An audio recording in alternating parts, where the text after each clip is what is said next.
All right, let's take one last look at your traffic and weather for your ride-in on this Wednesday morning. Real quick, do have a couple accidents to report.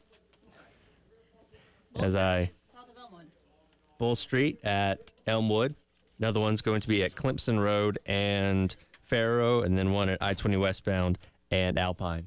That's your traffic for your ride-in on this Wednesday morning here in the game.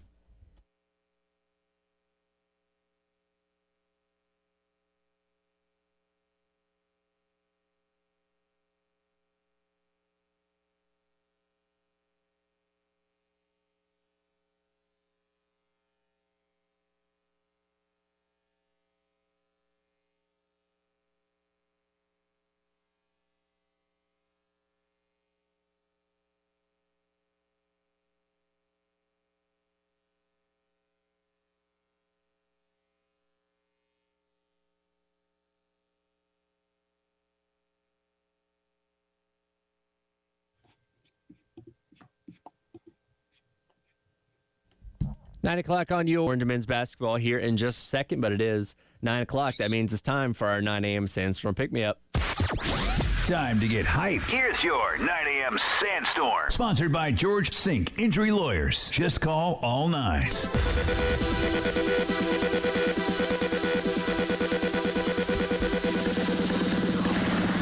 It is time for your 9 a.m. Sandstorm Pick-Me-Up, brought to you by South Carolina's largest injury law firm, George Sink Injury Lawyers. If you've been hurt in the car or at work, call George Sink now at 803 all nines. You know, last night watching some of the games going on in the SEC, little Alabama, Texas, Kentucky takes down Tennessee last night. South Carolina was apparently the get-right game for them.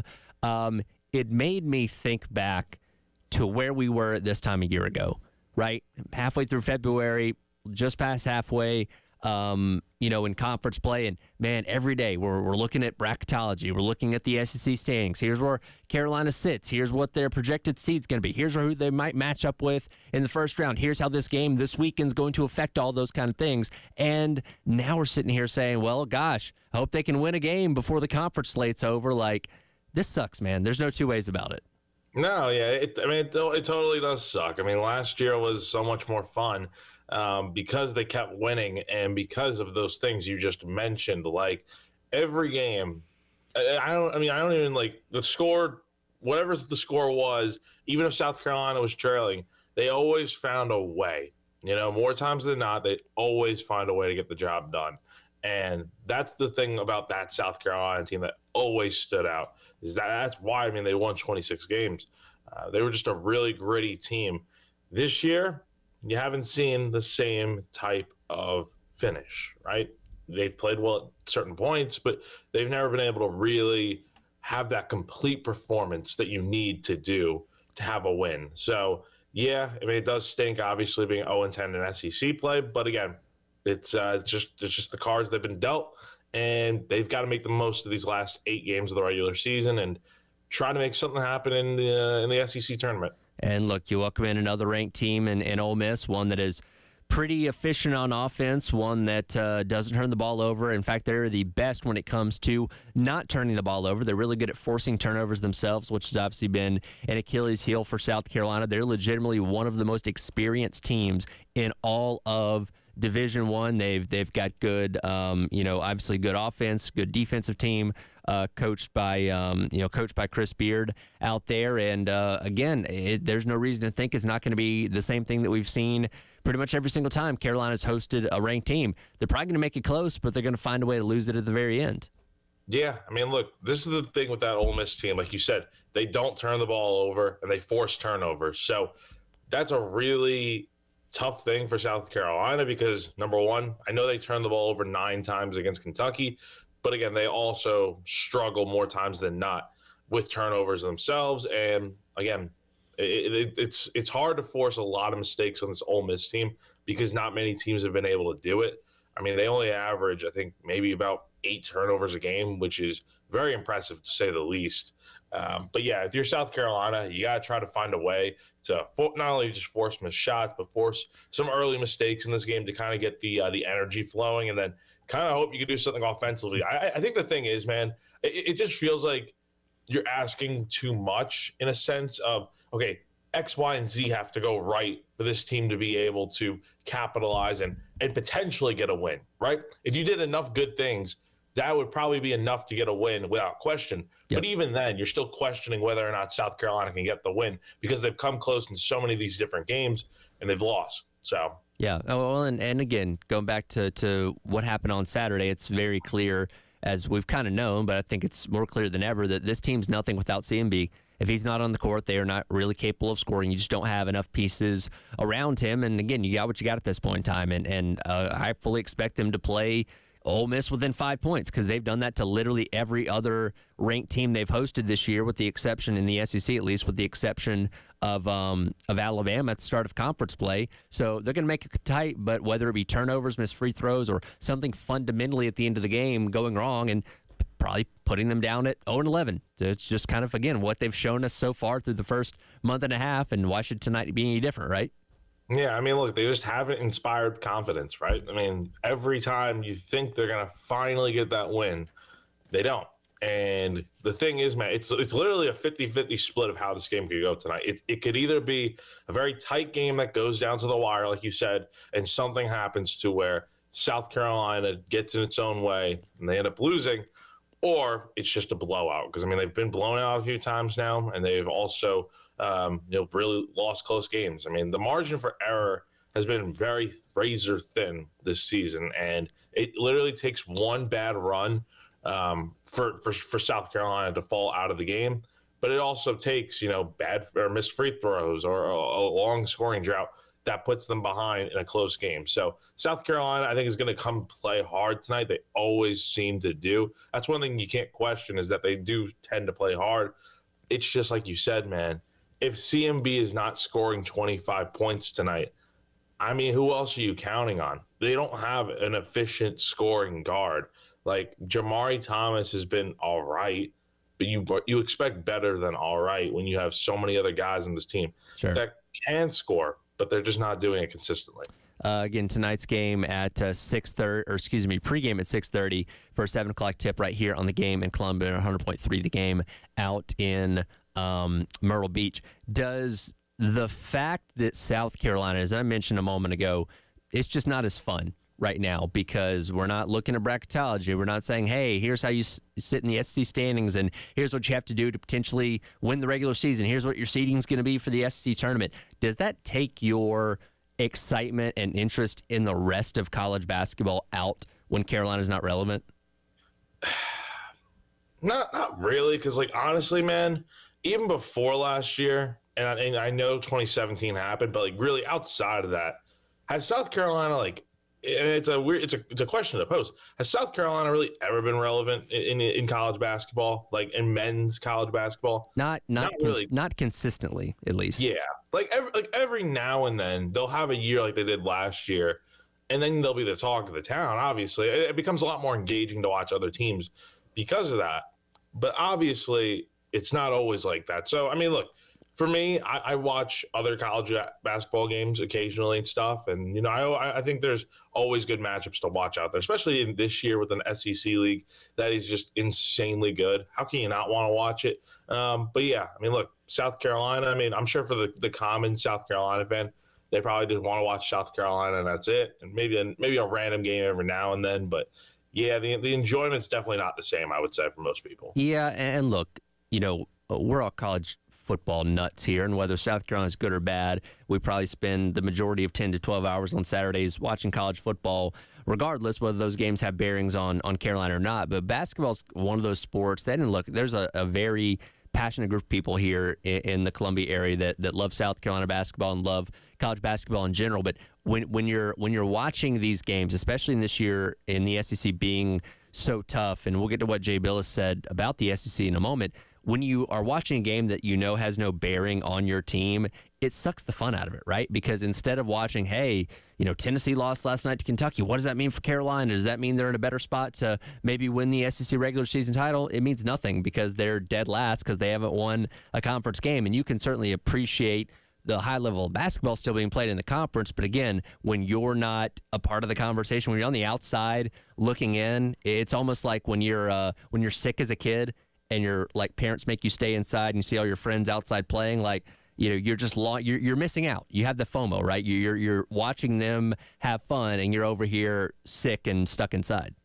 Yeah, and again, I don't think many people expected this going into the season after finishing so well last year. I mean, lost in the first round of the tournament, but still had a great year. And I mean, look, ever since that first game of the year where they lost to North Florida, I mean, it just seemed like the interest in this team has just decreased game by game to a point where so many people are just mentally checked out now and ready for baseball season to start on Friday. I fear once that starts, you're going to really see, like, if the losing just continues, it's just the interest might just be at an all-time low. It's just as simple as that. No one wants to watch an 0-10 basketball team that hasn't won since December of 2024. That's just the cold hard truth. You mentioned that North Florida game, which was a surprising loss right up the jump.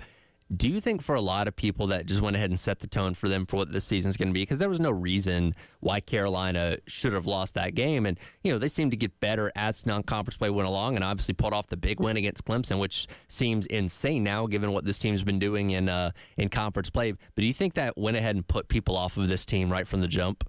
Oh, totally. I mean, I remember the reaction from people after that game. Just it's again, fans are going to overreact all the time, but that was definitely a game where it's like people are like, yeah, I'm already checking out. Like, yeah, this team stinks, all this and that. And again, it was just game one, right? I mean, like losses happen and stuff, but you definitely expect South Carolina to win that type of game. You don't expect them to lose a quad 4 game right out the jump. And it caught me off guard, caught a lot of people off guard. And I think people still had belief, but there were definitely those that definitely were like, yeah, like that's it for me. So Again, men's basketball in action tonight. 7 o'clock tip. Pregame coverage at 6:30 here on the Game in Columbia and 100.3 the Game in Myrtle Beach. Then tomorrow night at 6 o'clock right here on the Game in Columbia and Myrtle Beach. It's Carolina Calls with Coach Pears as he recaps what happened against Ole Miss tonight and then looks ahead to another matchup with Florida coming up this weekend. And good luck with that. We'll continue talking basketball. Coming up next. Jay Billis was on the Paul Feinbaum show yesterday and talked just about how powerful the SEC is in basketball this year.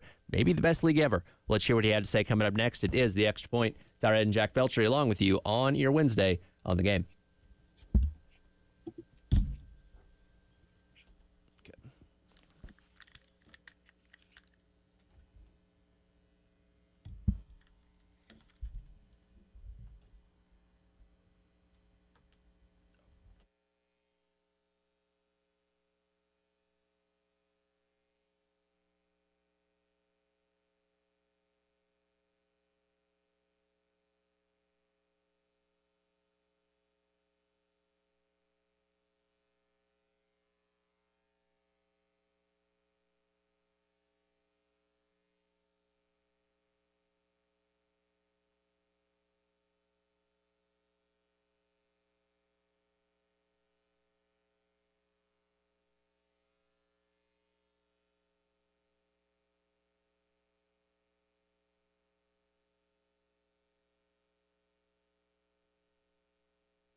And welcome back in.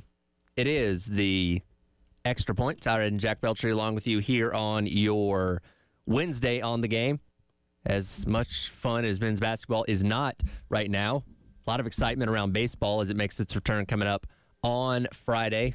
First pitch out at Founders Park between the Gamecocks and Sacred Heart at 4 o'clock Friday afternoon. Pregame coverage starting here at 3:45. We'll also have our Schroeder's Towing Roadshow over at the Village Idiot on Whaley Street. Myself, Jay Phillips, and a host of guests, including Jack, who I think is going to slide through as well, getting you set for all things Gamecock baseball on Friday afternoon. You can also take part in the Gamecock Traditions Over-Under contest on 1075thegame.com. Click on the contest tab and pick the over-under of the week, which this week is Ethan Petrie, over-under 1.5 home runs versus Sacred Heart this entire weekend, not just one game, the entire series, to see if he can hit 2 or more home runs to get you for that over where you can win yourself a Gamecock Traditions gift card. Jack, your early lean on an over-under of 1.5 home runs for Ethan Petrie this weekend? I'd like to say over, but it's going to be cold. It's going to be rainy. And ball might not fly as easily. Yeah, which is surprising because honestly, man, even during the early cold scrimmages this year, the ball was really flying out of the ballpark. So I'm going to go under. I think he's going to hit a homer, but that 2, I mean, he could do it obviously, but I just don't see it. If Ethan Petrie hits multiple home runs this weekend, I have a good feeling it's probably going to be a good weekend for Gamecock baseball and the start of the Maneri era. Oh, yeah, it should be, and rightfully so with its team leader. Looking forward to that again coming up on Friday to get the season started there. Getting back to the basketball conversation, Jay Billis was on the Paul Feinbaum show yesterday, and he said something that's a pretty bold statement, but for one of the premier voices in all of college basketball on ESPN was something that's hard to argue with. Here's what he had to say about the SEC and just how good it is this year.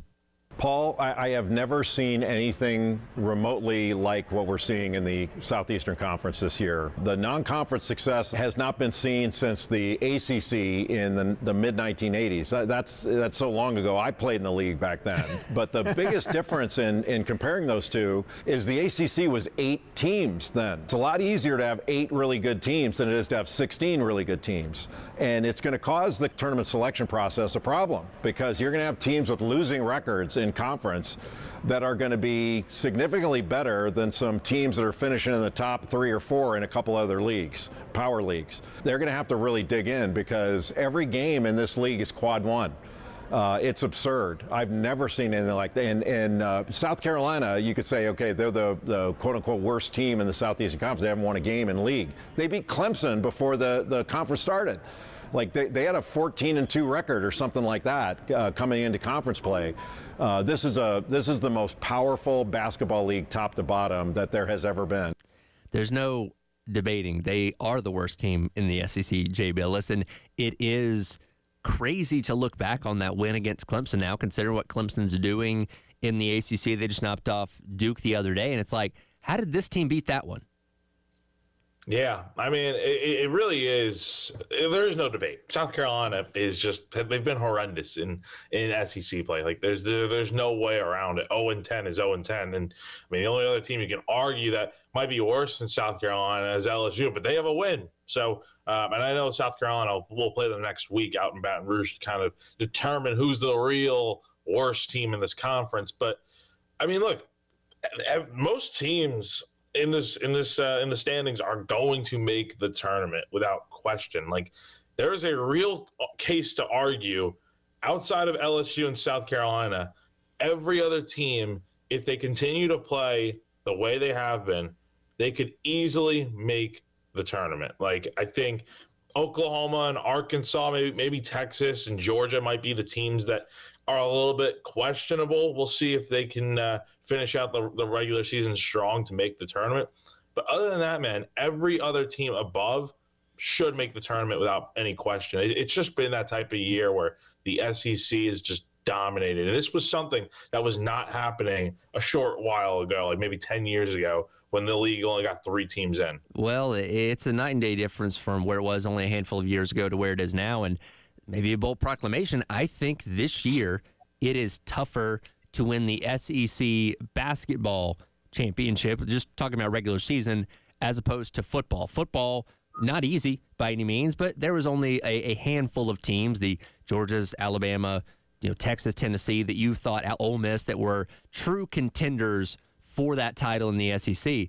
I mean, really, you're looking top to bottom in this league with the exception of the South Carolinas, the LSUs. I mean, everybody's good in basketball, right?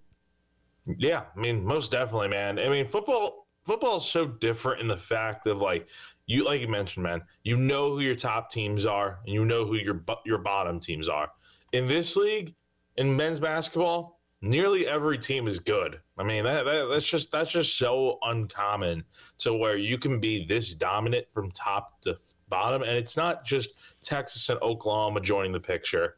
It's just really good basketball, honestly. Like Auburn is fantastic, Alabama's fantastic. When were we saying that a few years ago? That's the changes we've seen. Yeah. And these other teams putting more resources into being good at college basketball. So it's been very impressive to see, honestly. And I hope this isn't a one and done for the SEC. I kind of hope this is something that they can become the new power conference in the sport for years to come. I don't see any reason why it would suddenly change back in the other direction because, again, you've got resources, you got NIL, all those kind of things working through the SEC that certainly help in that regard. And that's why it's so important that Carolina just finds a way to win like at least one game, right? Whether that be against LSU, whether you pull an upset against an Ole Miss or a Florida, don't be the team in the greatest year in SEC history that couldn't win a conference game. Again, winning one game still going to probably put you at the bottom of the standings when it's all said and done, but it's better than 1-17 is way better than 0-18. Mm-hmm. The difference is drastic. We've said before, man, like people are going to remember 0-18. 1-17, all right. Like it's just in the record books. Like not everyone's going to be looking at it. But when you see a team in the future have a similar streak of this where they just haven't won a conference game, you're going to see South Carolina's name propped up on the screen as one of those teams that went 0-18. That's not a good thing, man. That's not something you want to be proud of or putting on your mantle. Like you got to find a way to get one. And honestly, like I think you should have a chance to win multiple games. Like, I mean, at this point, you should have already been about 4 or 5 wins in league play. But again, it's the consistent struggles that have put you behind so many times. Yeah, and look, again, I fully expect tonight's game to be another close one. I expect them to be right there with Ole Miss somewhere in the last couple of minutes, and, we'll see what goes wrong this time because that's just kind of what we've come to expect. So it's not like they're just getting beat by 40 every single time. We've seen things like that happen, but they're playing well enough to be in a lot of these games, especially at home, that you can't close, and that's been the story of this team this year, unfortunately. No, totally. I mean, it really is the recipe they've had this year. And so you hope they can finally get that win and persevere. But again, it's like you need to see multiple things go right, and it just hasn't been that way this year. Yeah. We'll react to whatever happens tonight coming up tomorrow and hopefully maybe be talking about a win, but I'm not exactly getting my hopes up too high. And then you look ahead to going on the road to take on Florida coming up this weekend, which that kind of speaks for itself. Going to be another brutal game, probably brutal game on the road there for South Carolina. We'll switch gears to football coming up next. What's the value of having a secure quarterback in the offseason at the college and the pro level? We'll discuss that coming up next. It is The Extra Point. Tyler Ed and Jack Beltry along with you here on your Wednesday on The Game.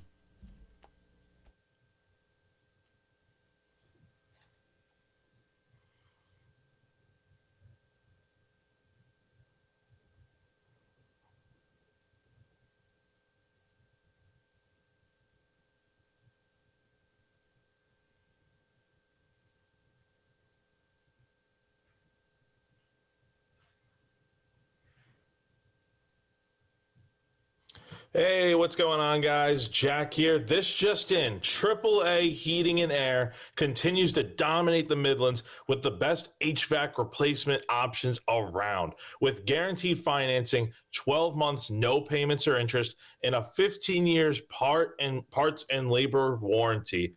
They're setting the standard for new system installations. But did you know that they also have great deals on repairs? That's right. If your system is broken and you're short on cash, AAA Heating and Air can still help. They're offering up to 12-month payment plans with no credit check required on repairs. All you need is a valid bank account. So don't delay. Call AAA Heating and Air today. Whether it's a replacement or repair, they've got the deal you need.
And welcome back in. It is the Extra Point. Tyler Head and Jack Felcher along with you on your Wednesday here on The Game. Jack, do you know how many days it is until South Carolina kicks things off against Virginia Tech? No. I hope it's under 100 days, though, which it's not. We're a long way from 100 days. Actually, we are right at 200. 200 days. You know what, though? I huff and puff about it, but you know what? It's gonna fly by, man. Like I hope so.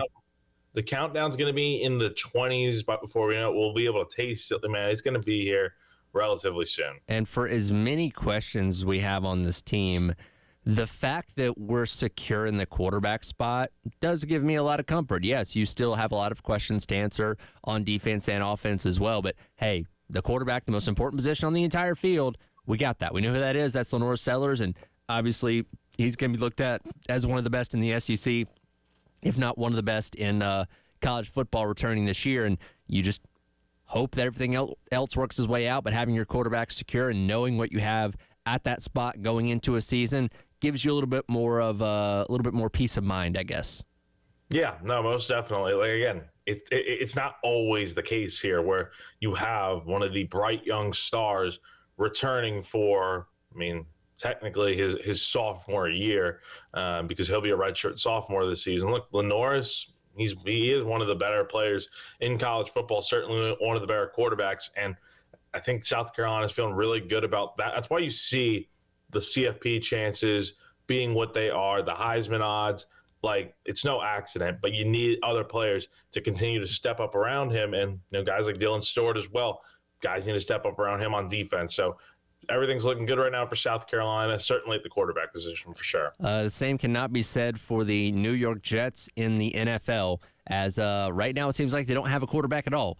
Yesterday, you and I talked about it seeming like the Jets are going to part ways with Aaron Rodgers as he tries to seek out a new home to potentially wrap up his career, as he is already 41 years old and probably doesn't have that many more years left if any team does want to take a chance on him. But we're now learning more details of this conversation that he had with the new leadership at the Jets, as of course Aaron Glenn taking over head coach. And a couple of the things that were discussed when he visited with them the other day was one, participating in all offseason activities, which is something that Aaron Rodgers has not done as much as of late. And two, they wanted him to stop going on the Pat McAfee show every single week for his usual conversation with them. And look, does Aaron Rodgers going on the Pat McAfee show make him a worse quarterback? No. But it just adds to the list of shenanigans that he's been a part of these past couple years that it's very clear Aaron Glenn does not want associated with his team. No, I mean, hey, it's nice to see someone standing up to the shenanigans and stuff, the drama, the extra stuff that you don't need interfering with your football program. I mean, it's nice to see a guy like that saying no to Aaron Rodgers, which many people seem to struggle to do for whatever reason. But yeah, man, I think it's pretty dumb that Aaron just didn't want to stop doing Pat McAfee. Like, give that up to play quarterback again. Like, it's what you love to do, right? I mean, I don't know. So I'm not surprised that this is how it actually went down. But it is good to see the Jets and, more specifically Aaron Glenn taking a stand against Rodgers and his the stuff that he does. Well, and look, McAfee gave him a platform to kind of say whatever he wanted to say. So it's not like he's going on there and, hey, here's how our game was this past weekend. Here's what we're looking forward to this weekend. They went in a bazillion different directions, which again just adds to the list of distractions of things going on with Aaron Rodgers. And again, Aaron Glenn seems to be a no nonsense kind of guy. That's the sense that I get from him. And when he was asked about Aaron Rodgers in his opening presser, he's like, "Hey, this isn't a one man team. We're the Jets. We're 53 strong, and if you don't want to be part of that, you're not going to be here." And it seems like they are deciding to go their separate ways. Yeah, I mean, I think it is the right move. I mean, not just for the reasons that we just mentioned, but it's also like the guy's 41 years old. You're a brand new coach coming in. You don't want to get off on the wrong foot by any means. And if you are going to get off on the wrong foot, at least start with your own quarterback and that be that. Like, you don't want to have Aaron Rodgers coming in with all his drama and stuff, everything that goes on behind the scenes. And again, it's not like he's doing anything wrong on the Pat McAfee show. I mean, it's not like he's publicly bashing players and stuff, bashing ownership, but it's just the idea of a distraction, man, that takes him away from maybe studying the playbook more or watching film. It's just things like that, I mean, you really don't want him in the locker room either. I don't think, I don't know. I think it is the right move to get a fresh start for that organization because, God knows they need it. DraftKings, by the way, put out their on if he decides to play. The Steelers are actually number one at plus 200. They already have seemingly too many quarterbacks with Russell Wilson and Justin Fields. And I just don't know if Mike Tomlin would want to deal with Aaron Rodgers, to be completely honest with you. And I don't know what value necessarily he brings to what you're doing right now. No, I don't know either. Like, I think that's pretty foolish, to be honest, if the Steelers went after him. Like, okay, Aaron is probably better than some quarterbacks out there. He's probably better than Russ and Justin Fields without question right now, even at 41 years old. But but it's just like, I think that's the last thing the Steelers need. They're a team that I think is a fringe playoff team anyway.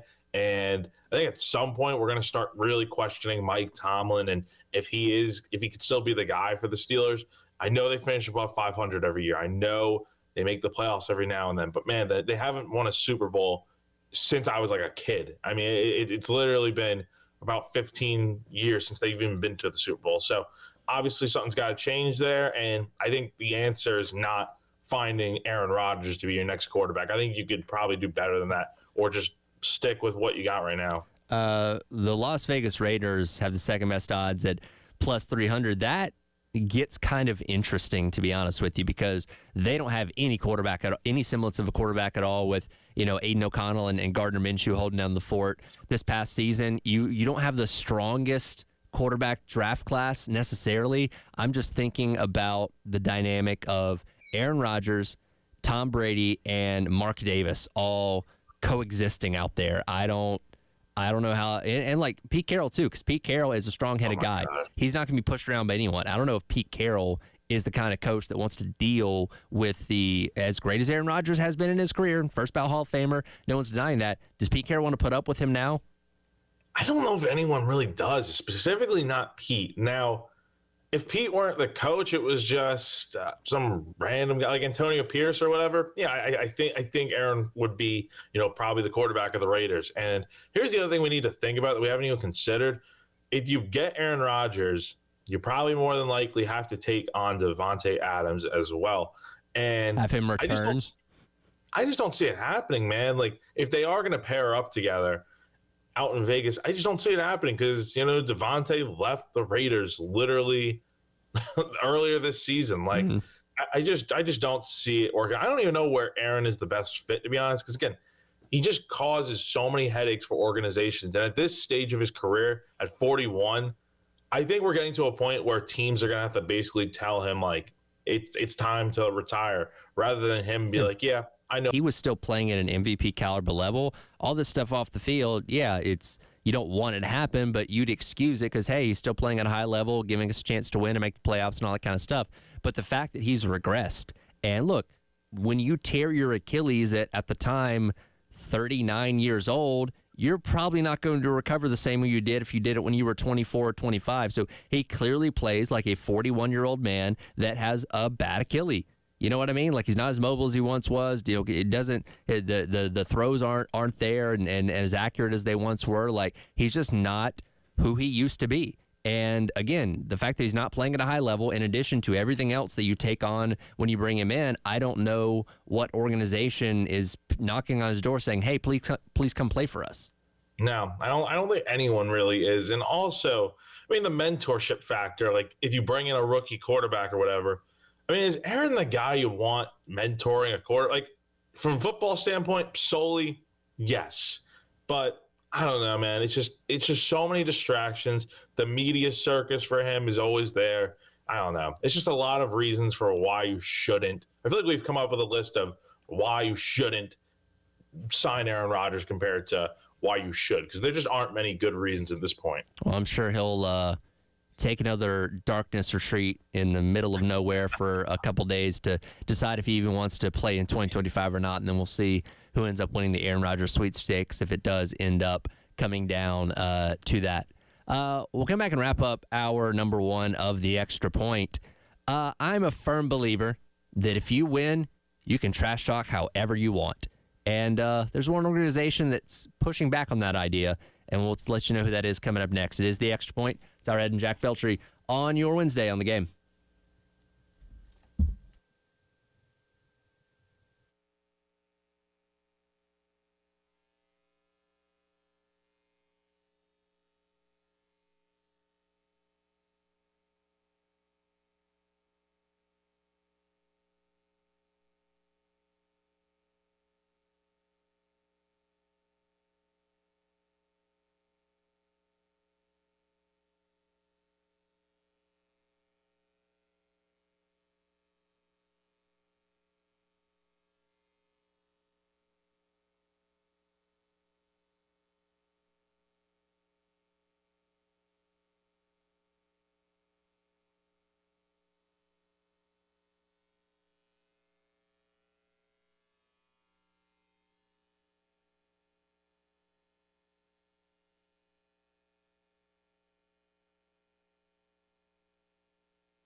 And welcome back in. It is the Extra Point.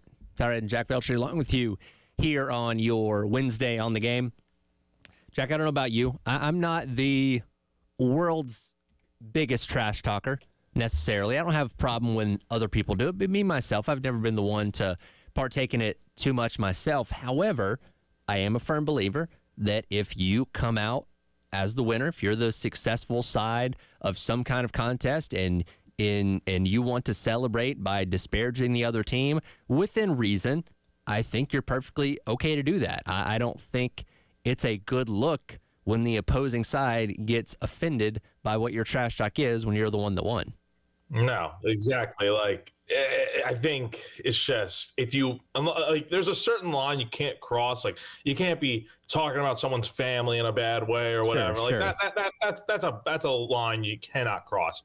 Other than that, I think if you win, especially at the highest level, you should be allowed to do whatever you want, especially if you do it on someone's home field like we're about to talk about. So, of course, the Dodgers beat the Yankees in the World Series last year. The Yankees at times looked like they did not belong on the field with that Dodgers team with some of the mistakes they were making and gaffes that you would not expect of a team that was in the World Series. And the Dodgers, apparently there was a party at, I believe, Mookie Betts' house where some of them were a little sauced up and said some things that they truly felt about that Yankees team. And it caused some upset feelings in the Bronx. And this started with John Birdie, who didn't even play in the World Series, went on a podcast the other day and was talking about how upset he was by the things that the Dodgers said. And there's a couple of the Yankee players, I believe, that kind of chimed in the same way. So as you would expect, in preparation for spring training, Aaron Boone was asked about his thoughts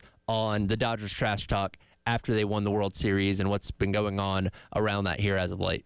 The Dodgers spent a good portion of their offseason talking trash about just how clean this team is. Did you take any of that personally? Do you think any of the guys took that personally? Probably a little bit. I mean, don't like hearing that. You hope. But the reality is, we didn't play our best in the series, and they won. So, they have that right to say whatever. Hopefully we're in that position next year and handle things with a little more class. But that the reality is, it's a great team, it's a great organization with a lot of great people that I happen to know and respect too. So, a few people, sounding off, isn't necessarily how I would want to draw it up, but they're the champs. They have that right. So 95% of what he said was the right thing to say. It's the part in there, well, I hope we'd handled it with a little more class. There's your dig, right? There's him trying to take his shot. And look, Aaron Boone is not afraid to speak his mind, and I respect that. But again, when you're on the losing end, especially for the mismanagement of some of the things the Yankees did in the World Series, I don't think you have any room to call the winning side classless. You know what I mean? Yeah, if there's one thing as a Yankees fan I can respect about Booney, it is the fact that he does stand up for his players, and like you said, does speak his mind occasionally, and isn't afraid to get his hands dirty from time to time. I do respect that, but man, it's like, just you didn't play well enough to win the thing. Like, honestly, like, you made so many mistakes, and also let's not forget, Boone made some of the worst bullpen management decisions I think any baseball fan has ever seen. Like, go back to Game 1 of the World Series when you had a chance to win and you give up the walk-off grand slam to Freddie Freeman. So it's just like, I don't know, man. You had so many reasons to not win that World Series, like Aaron Judge dropping a fly ball in center field, making mental mistakes. It's just the things that do you no good in trying to win a World Series. And, teams like the Dodgers, they don't make mistakes like that. And when they win on your home field, they're allowed to celebrate how they want to. So hopefully maybe it'll serve as some motivation for the Yankees to try and go out this year and actually win the thing, which they haven't done since 2009. So we'll see. But yeah, definitely, I don't know. It's just a strange situation. Have you ever trash talker back in the day? I mean, Not that I can think of off the top. I mean, I'm sure I have. I just can't think of it off the top of my head. But yeah, I mean, look, if you win though, it's like you should be allowed to trash talk. But if you lose, it's like just know your place, I guess. Yeah, and look, the Yankees are already being the big brand they are, and quote unquote the America's team of baseball in a lot of ways. A lot of people don't like the Yankees anyway, just in general. And when you see things like this, again, from some of their players, and not all of them, but some of their players saying, hey, we don't like the way the Dodgers talked about us after beating us in the World Series, that just adds to the hate that's already compounded on them. You know what I mean?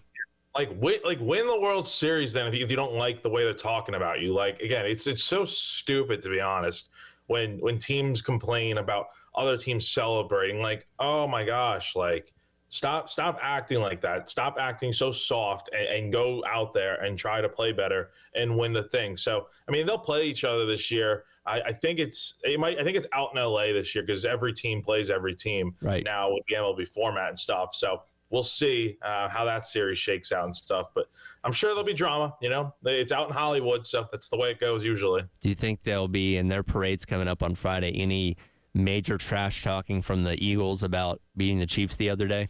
Ooh, I wouldn't be surprised. There's going to be a good line dropped. Like, I think it was Jay Ajayi who had a really good line when I think he dropped like an F-bomb or something, like F-him or something. Right. When they won the Super Bowl and Jason Kelsey obviously getting up there in his full outfit. I think we're going to see something. I don't know who's going to say it, but something I think is going to happen. I'd be willing to bet it's probably Sirianni.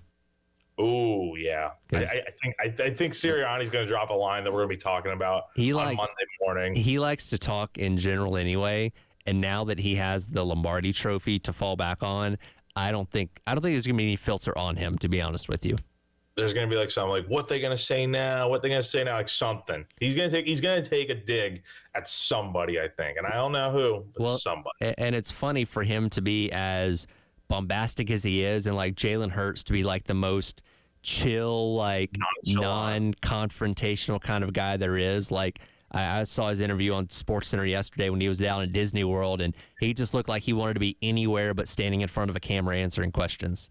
Yeah, I know. Jalen Hurts is the definition of chill guy for sure. He really is, and now he's obviously got a Super Bowl trophy to add to his collection there. But I there's going to be something that comes out of the Eagles' victory parade. I think like 1 million people are supposed to show up for it or something. Like, we're going to get some headlines for sure.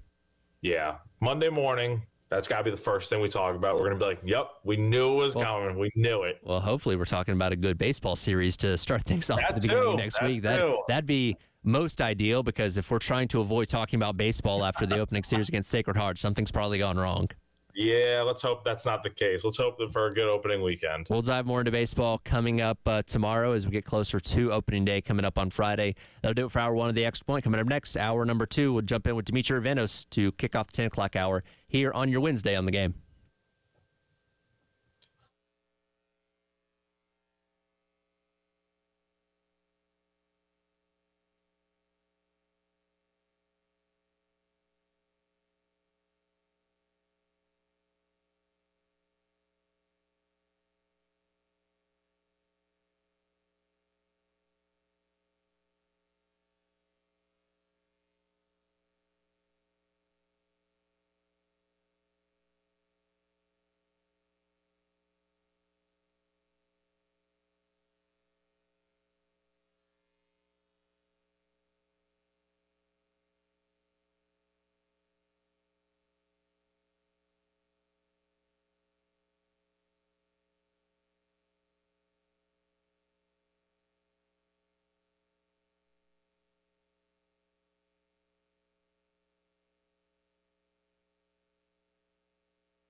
10 o'clock, welcome back in. It is the Extra Point. Tyler Head along with you here on your Wednesday on the game, as we do each and every Wednesday. We check out the guy, Dimitri Ravanos, usually talking about what's going on in the world of football. We spent 3 hours breaking down Super Bowl 59 on Monday, got our thoughts out about that. And in the wake of that Super Bowl and the season finally being over, the worst kept secret in the NFL has finally come out. Kellen Moore is now the head coach of the New Orleans Saints. I believe this is the third straight trip that the Eagles have made to the Super Bowl and returned home without their offensive coordinator, if I remember correctly. I believe no, that's not correct. It's the second straight trip because I believe Sirianni did not leave, if I remember right. No, it is the third because Frank Reich was the offensive coordinator for the year they beat the Patriots. All right. Well, Look at that. Yeah, look at me knowing things. Frank Reich, Shane Steichen, and now Kellen Moore. And did I hear correctly that Jalen Hurts has not had 2 years of the same offensive coordinator since high school? Since high school? Yeah, I guess that's right because technically, even though Mike Loxley would have been the offensive coordinator in 2018 for Alabama, he was a co-offensive coordinator with Brian Dable in 2017. So, yeah, I guess that's probably true. Wow, that's impressive. And so here's the thing for me is, Sirianni obviously has gotten the Eagles to Super Bowls, but there's a real direct correlation between who is his specific coordinators and the kind of success they have. Because with Steichen and Gannon 3 years ago now, when they made that first Super Bowl, obviously was great. And then those guys left and things fell apart the next season. Go out there and make the hires of Kellen Moore and Vic Fangio. Suddenly everything's back on track. So I still think a little bit about how much do you have to put on the coordinators for the success that the Eagles are having? Yeah, I mean, it is every coach in the NFL does things the way they want to, right? I mean, like in Carolina, Dave Canales calls the plays. I have a feeling Kellen Moore is going to do the same for New Orleans. There are other coaches, obviously Sirianni is one of them, that leaves that up to his offensive coordinator, despite the fact that he himself is an offensive mind. It is a really good point. I also think you could kind of put Kellen Moore kind of in the same box to where, the dude is clearly a very good play caller, but when he has been really good, he has had really good talent. And when he is the offensive coordinator of the Los Angeles Chargers, there's not much he can do. So I kind of wonder what that means for the Saints going forward, because it's not like they are void of talent. Sure. But I'm also not going to sit here and make the argument that they have the best group of weapons, certainly in the NFC, and maybe not even the NFC South. But it might not even be close in the NFC South. Yeah, and we'll get into the division here in just a minute. The interesting thing about Kellen Moore is this past season, he did change his philosophy up a lot. And when you have a generational type of back like Saquon Barkley, that's the exact right thing to do. But he had been so pass happy in the years prior. And we said, hey, well, why don't we just run the ball? That's working for us. And certainly, led to a lot of success of what the Eagles had this year. So his willingness to not just stick to his guns is something that I think is a positive for looking for in a head coach, because that tells you that he's willing to adapt to areas that he needs to. But man, this New Orleans job, that's a bear. There's a reason Sean Payton, who is a great head coach, was able to be successful down there, and handing it over to Dennis Allen, he was not able to. Yeah, I think that, what is interesting, Kellen Moore changed his philosophy, but it's easy to change your philosophy, like you said, when you have Saquon Barkley, and it's also easy to change to a run-heavy philosophy when you have a Jalen Hurts, and you can do things like the tush push, or what is it they call it, the brotherly shove, yeah, where, you've got a big-bodied quarterback that can hold up to that and have that be a truly dangerous weapon. He goes back now into a situation that is a little more pass-happy, but this is not pass happy like early days of Dak Prescott. It's not even pass happy like Justin Herbert. What I think is interesting is, if you are in his position, I get it. You are offered an NFL head coaching job. You don't say no. But given what is on the roster, I don't think you even know who's going to be throwing the ball and really who he's going to be throwing it to most of the time. Sure. And that's the other difficult part about this job that, may end up chewing up and spitting Kellen Moore out before he really gets a chance is the Saints are not willing to start over. They're not willing to tear it down. They're not willing to sell, and they're not willing to say, okay, let's build this thing from the ground up and try and put together, a 3, 4, 5-year plan to become a winner once again. They're just always kind of really existing in this middle ground. They're never the worst, but they're also never really the good to great either, it seems like. I was thinking about this the other day. They are the only team in the division and one of maybe a handful of teams in the NFL that I cannot remember having the first pick of the draft. I think that you could make the argument, and look, there are only 32 of these jobs. There are only so many roster spots in the NFL. Everyone's a pro. No one is trying to lose. But if there were ever a year to tank for a team in New Orleans, the chance to get a Manning that you think could turn the franchise around might be the year to do it. I think, look, Chris Olave has superstar potential. Alvin Kamara is a little bit different in that he did, and now he is very much on the backside of that part of his career. Derek Carr, you're going to have to replace. And I'm looking at this solely from the offensive perspective because I'm trying to look at this from the standpoint of what is it that Kellen Moore sees that can be accomplished. Part of the reason, Tyler, that the Saints have not been willing to tear it all down is they just can't afford to, frankly. Like, they've been in cap hell for so long that I believe the dead money would take up so much of the cap that there are not a lot of moves they could make for the long term unless they just went out and signed a bunch of undrafted guys to fill roster spots. Yeah, and I think they're $71 million over the cap as of right now. Again, they have the 9th draft pick coming up here in a couple months. And again, you're kind of wedged into a hole in a lot of ways because unless you're just restructuring a bunch of contracts, I don't know how much movement you can make this offseason to set Kellen Moore up for success in year one. Yeah, and frankly, at number 9, what can you really do to change things up? Do you go and prioritize Will Campbell of LSU, probably the best tackle in this draft? Well, I mean, is he going to be there? Tataroa McMillan, probably the best wide receiver in this draft out of Arizona. Is he going to be there? I don't know really what is, if you are looking at having a top 10 pick and having the offensive needs that they do, I don't know what you look at that pick and say, that X will be waiting for you right there. If there's any silver lining, is that to win the NFC South, it doesn't take going 14-3. If you're floating around 500, you're going to have a chance because the Bucs have won it the past 3 years right at or above 500. So the process of getting yourself into a playoff position in the division is not some huge Everest type of mountain, though it's certainly not easy for a team like the Saints especially. Yeah, I mean, look, it's why I think the Panthers being number 2 in the division is not outside of the realm of possibility this season. I'm not saying I would put money on it, right? But, a coach, well, I mean, I'll say David Cutcliffe told me this one time. He was talking about the second-year slump that so many guys experience in the NFL. And think about David Cutcliffe's history with quarterbacks and his reputation with quarterbacks, right? Sure. He said that in the second year, really good guys think about like the Jaden Daniels, the CJ Strouds of the world, that in year one come out and are so much better than anybody expected.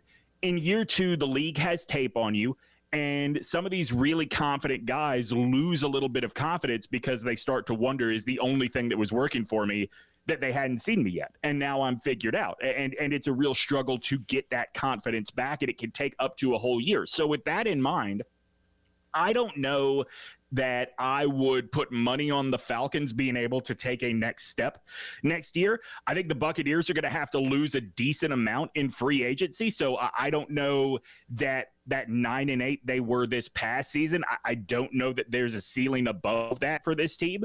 So if you are sitting there 8-9, 7-10, like, yeah, that's probably good enough to not only be second place in the division, but be within striking distance of winning it. Yeah, and look, you saw good things out of Michael Penix Jr. and the couple starts that he made towards the end of the season there for the Falcons, and we'll see what he does when finally being thrust into the role there. Much like the Saints when it comes to the Falcons and the money that are going to have tied up in Kirk Cousins and seeing whatever they are going to end up doing with him, which I'm going to imagine they're going to end up cutting him because he's damaged goods at this point. And he's not. There's no incentive for him to restructure. You gotta bite the bullet and cut it. Well, then that's why he's been on this media tour of telling people, hey, I was actually hurt for those last couple games of the year to try and make it sound better than it actually was. And again, you've angered all the people in Atlanta because of that, but he's looking out for his own interests. I just don't know if any other teams are going to see him as valuable enough to want to bring in. Yeah, that's a good question. I mean, there's a lot of speculation about who would take the risk on a 42-year-old Aaron Rodgers, but, Rodgers has skins on the wall that Kirk Cousins does not. I think even at this point, the ceiling's a little bit higher for a washed Aaron Rodgers than it is for a washed Kirk Cousins. So what is even the makeup of the type of team that looks at Kirk Cousins and says he is worth the money, he is worth the gamble, health-wise, worth the gamble? Yeah, it's going to be interesting to see. By the way, we talked about this earlier. The Aaron Rodgers sweepstakes. They have the Steelers with the number 1 overall odds because why not just add another quarterback to that room? I guess. And sure. I can't imagine Mike Tomlin wanting to butt heads with Aaron Rodgers, if I'm being completely honest. Yeah, I would agree with you. I would think if that happens, you've got to cut Russ. Like Russell Wilson has to move on to something different. I would not rule out the possibility of the Indianapolis Colts because much like the NFC South, I don't think the AFC South is like locked down by Houston at this point. That maybe consistent quarterback play and a year to really sit and learn with no pressure. And I understand that, Anthony Richardson has had time to sit and learn because of his health situation. But to sit and learn with absolutely no pressure, I think would benefit them and maybe get the ball rolling downhill a little bit. So I wouldn't rule out Indianapolis as a landing spot. Will that fall right in the trend of them taking quarterbacks past their prime, Matt Ryan, Joe Flacco, and if they did end up with Aaron Rodgers, that would kind of be on brand for them, I guess. Don't forget Carson Wentz and Phillip Rivers as well. Oh, I completely forgot about Phillip Rivers being an Indianapolis Colt until you mentioned that. It's a grand tradition. That's going to be a fun trivia question one day, that's for sure.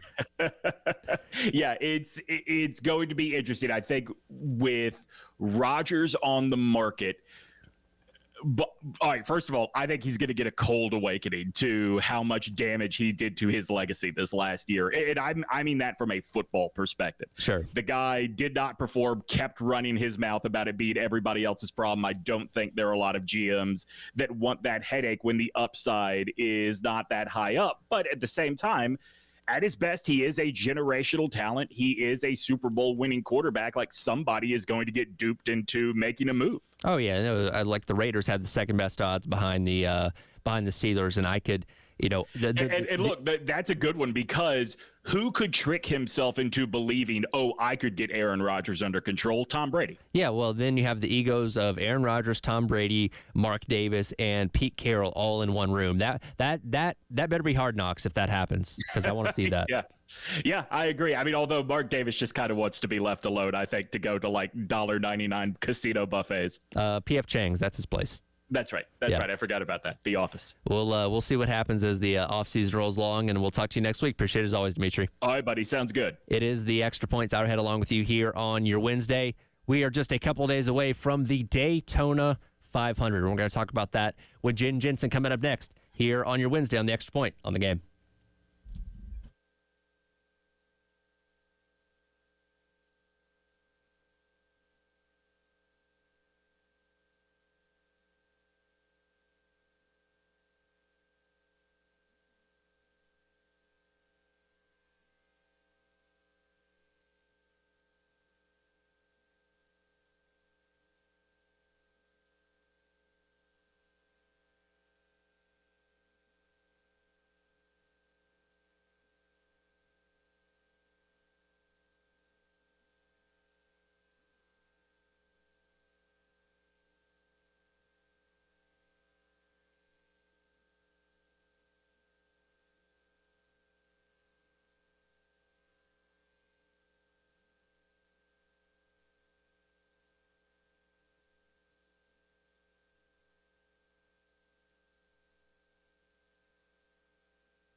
And welcome back in. It is the Extra Point.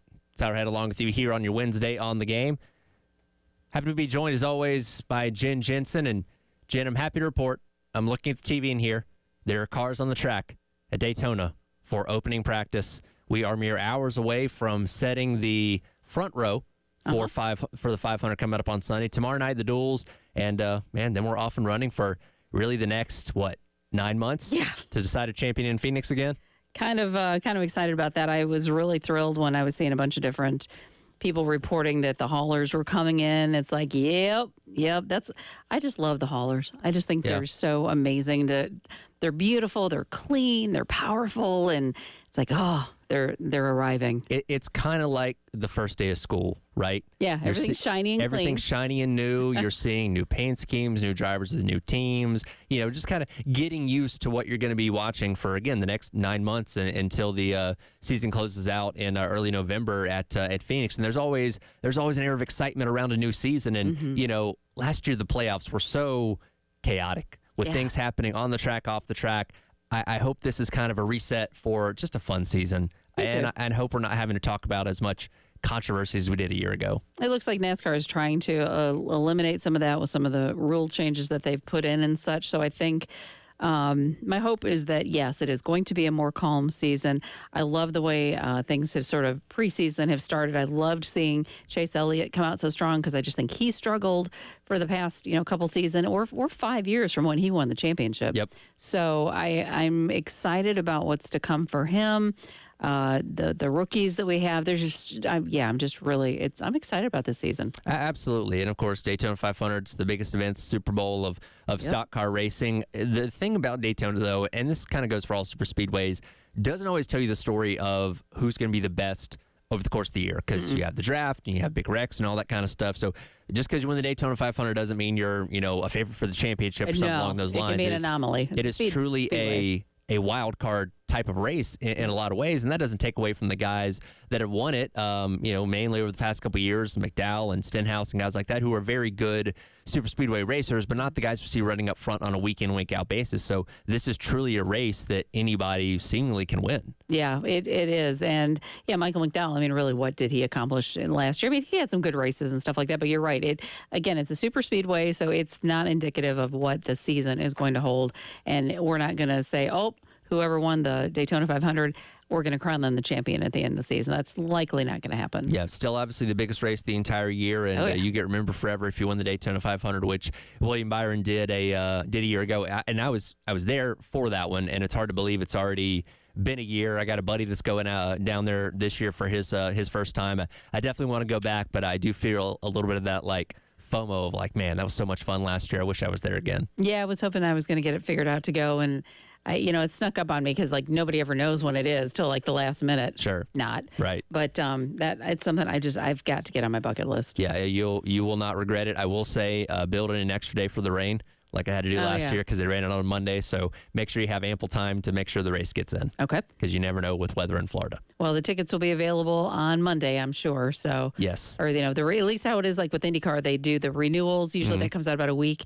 Or they ask you to do it, and then they open it up a week or so after to the general public, but they let people renew first. Yeah, so again, great experience if you ever get the opportunity to do that. As exciting as the 500 is, I am equally as excited for the duels coming up tomorrow. For anybody that isn't familiar, tonight, qualifying at 8 o'clock, we'll set the front row. So the first two qualifiers, you're locked in, start on the front row. Everything else is still open for the duels. So if you're a charter team, you're already in, 36 charter teams.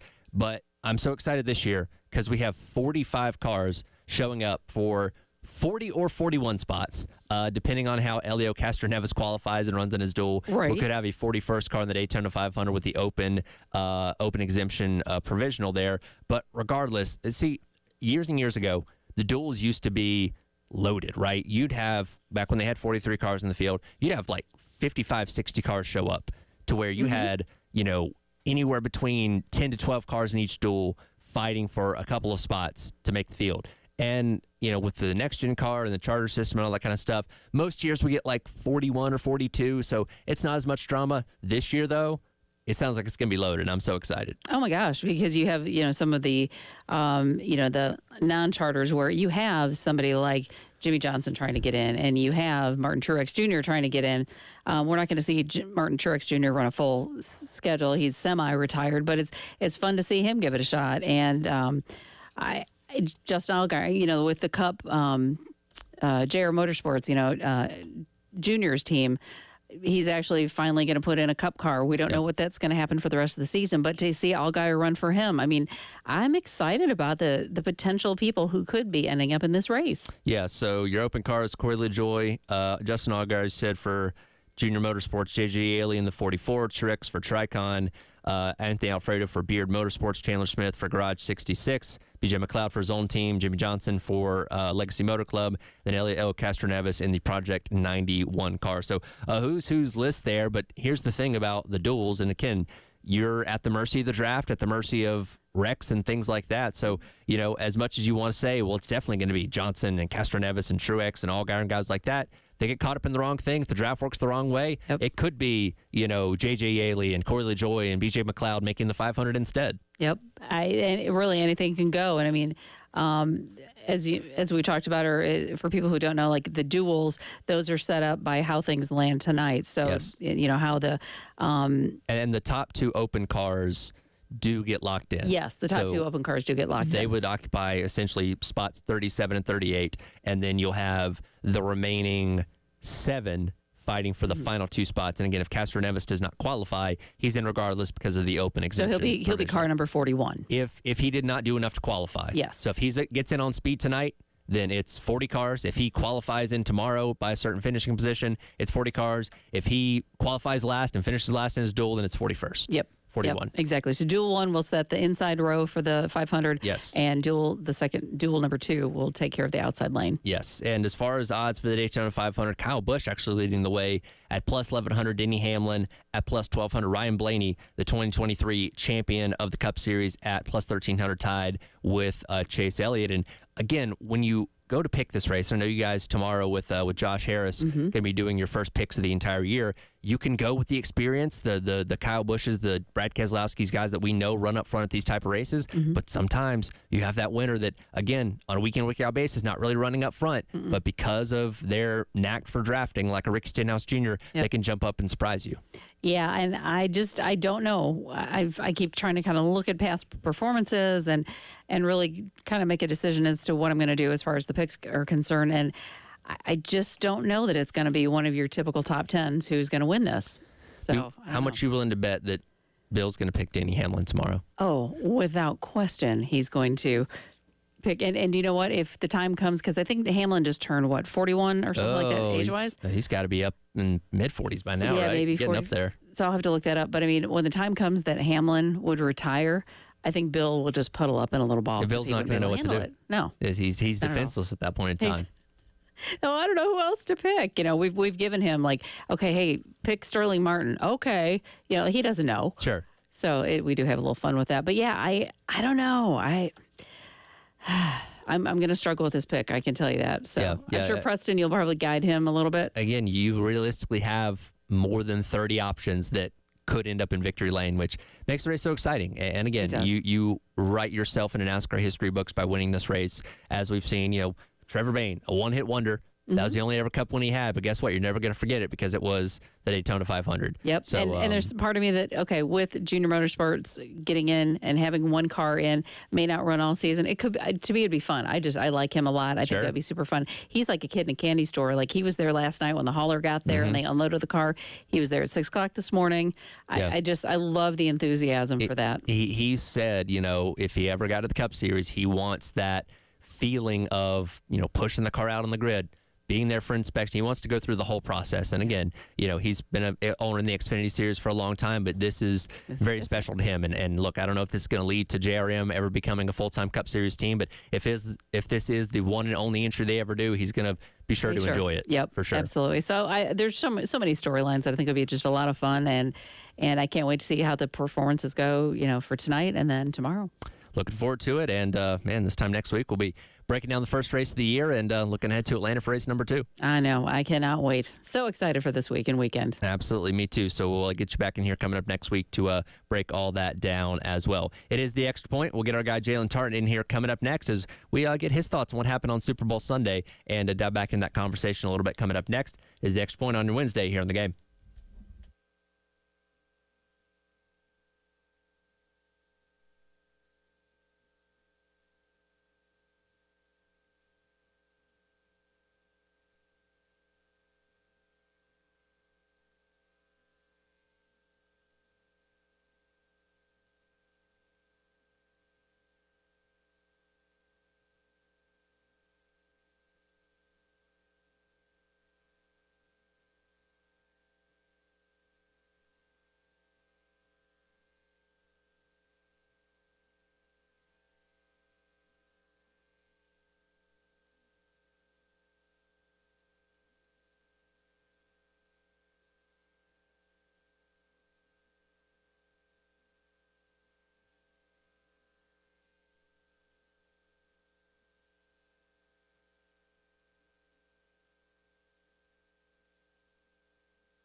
And welcome back in. It is the Extra Point. It's our head along with you here on your Wednesday. Guy Jalen Tart hanging out with me for next hour or so, as he'll be hanging out with me on the Gamecock Central Takeover Hour presented by Firehouse Subs as well. And Jalen, you come in for our Who Sprung a Leak segment brought to you by our friends over at American Leak Detection. And I can't think of a better example of who sprung a leak than the Kansas City Chiefs on Sunday getting absolutely road graded by the Philadelphia Eagles. 40-22 was not indicative of how bad of a beatdown that was. Mahomes sacked 6 times in that game. That defense just ate him absolutely alive, and yeah, they definitely sprung a leak on Sunday. I feel bad because last week I did pick them to win, and look, we all did. Watching that game, we gave the Chiefs the benefit of the doubt. I personally thought they were going to do it, but when I saw Mahomes get sacked back to back, I was like, yeah, this is not going to be easy for them.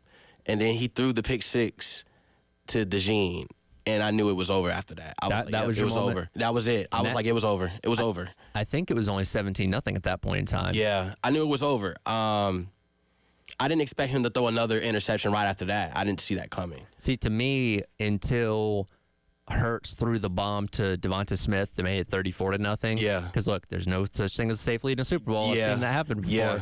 Yeah. That's when I was like, okay, it's over. It's 34-0. I didn't think the Chiefs were going to get 5 more possessions in the game at that point in time, which was my big thing. Like, you know, as great as Mahomes is, and I thought he could turn it on at any time, I didn't think there was any chance they're going to be able to overcome 34 points at that point. I personally thought if DeAndre Hopkins would have caught that pass and scored, that would have gotten them back into the game. But when he dropped that pass, I was like, yep, it's over. Yeah, it was over. That was kind of a microcosm for how the night went. Yeah. D-Hop, just looked like a... Travis Kelce looked like a lost puppy. Yeah. I kept seeing his face, and it was just looked like he was just out of the game. Well, I mean, they all did. They looked like they were shell-shocked. They were. And the D-line was just being put in a terrible position time after time after time again. Like, it was very shocking and painful to watch.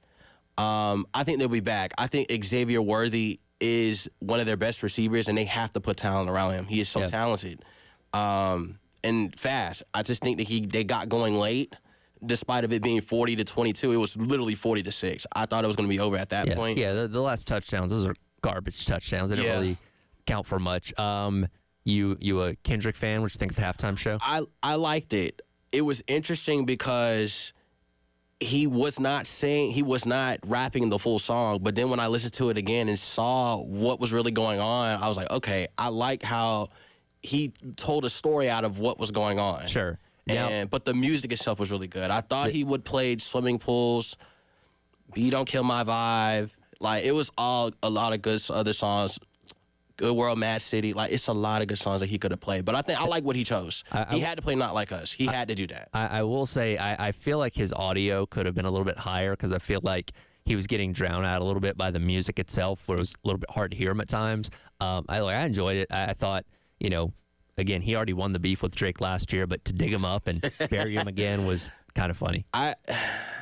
He probably did turn the TV off when he said cut this TV off or turn the TV off. I don't even know if he was watching, to be honest with you.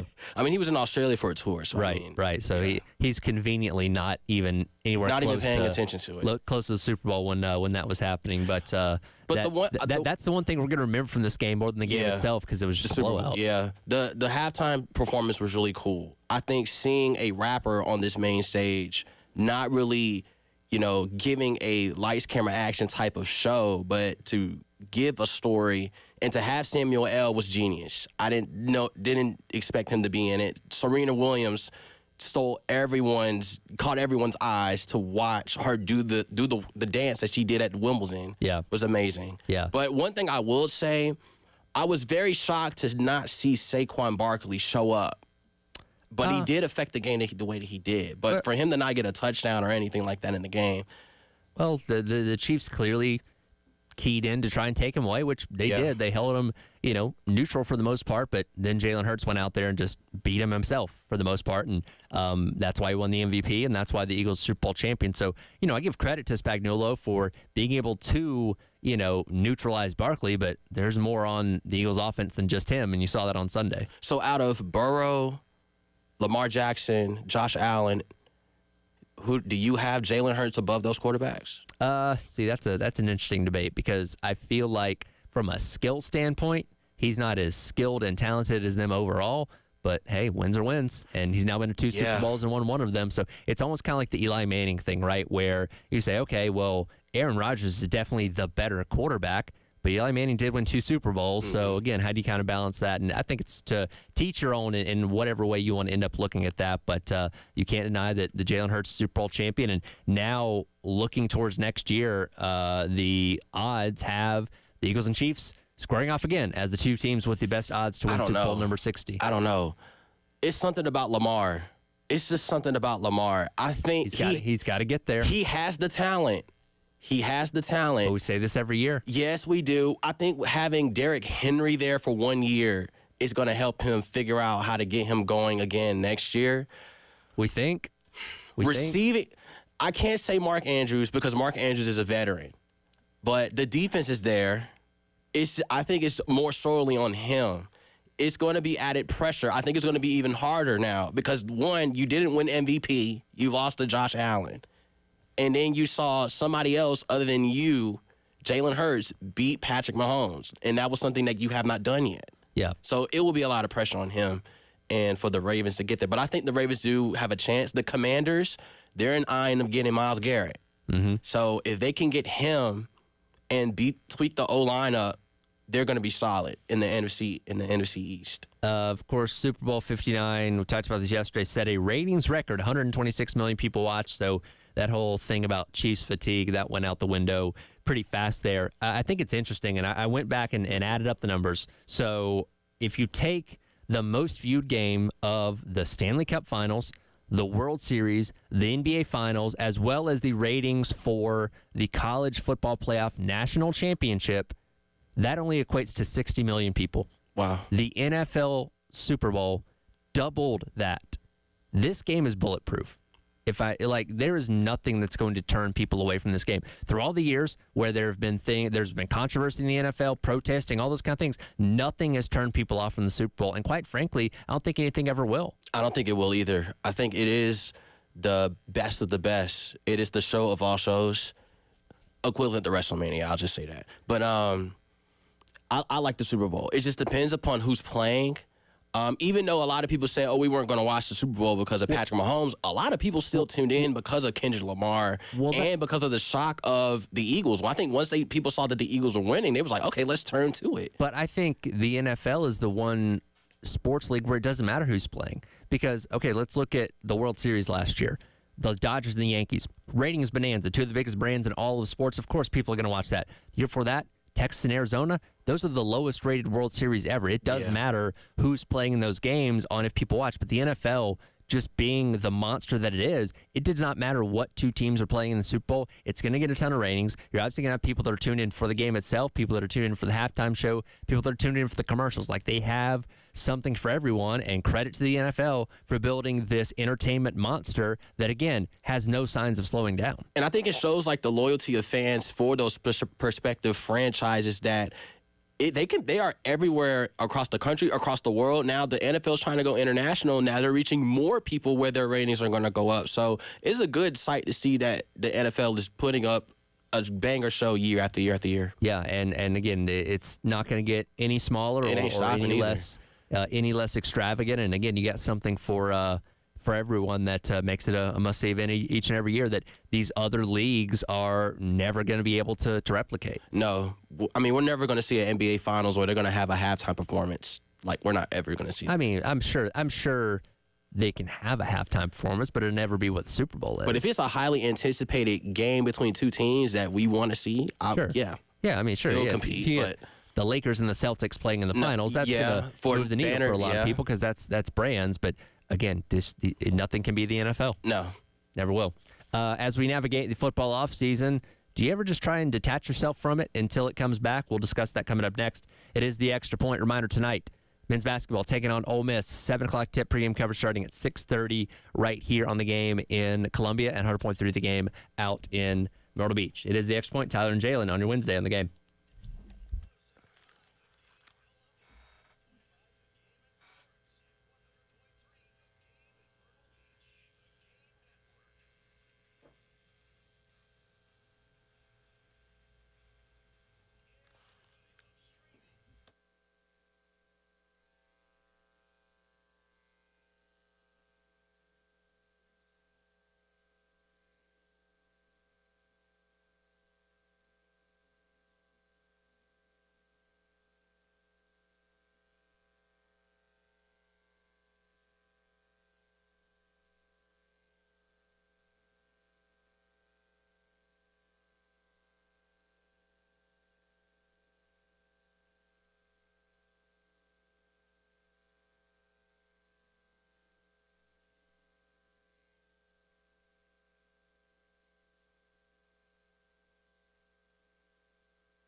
And welcome back in. It is the Extra Point.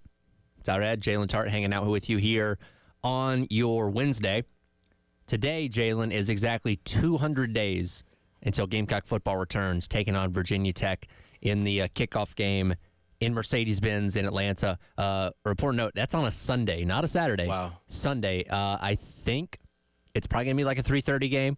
Notre Dame and Miami play that night at 7:30. We typically don't have two games on that Sunday of Labor Day weekend, but if I had to guess, and we don't know the official time, I would probably think that's going to be a 3:30 game. Just my thought.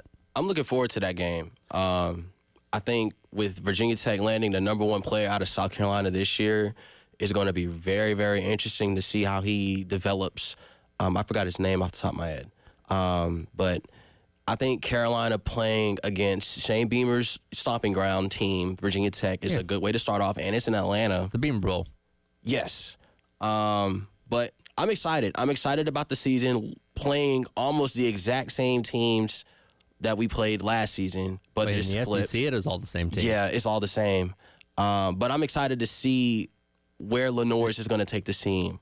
Actually, is it the same teams, though?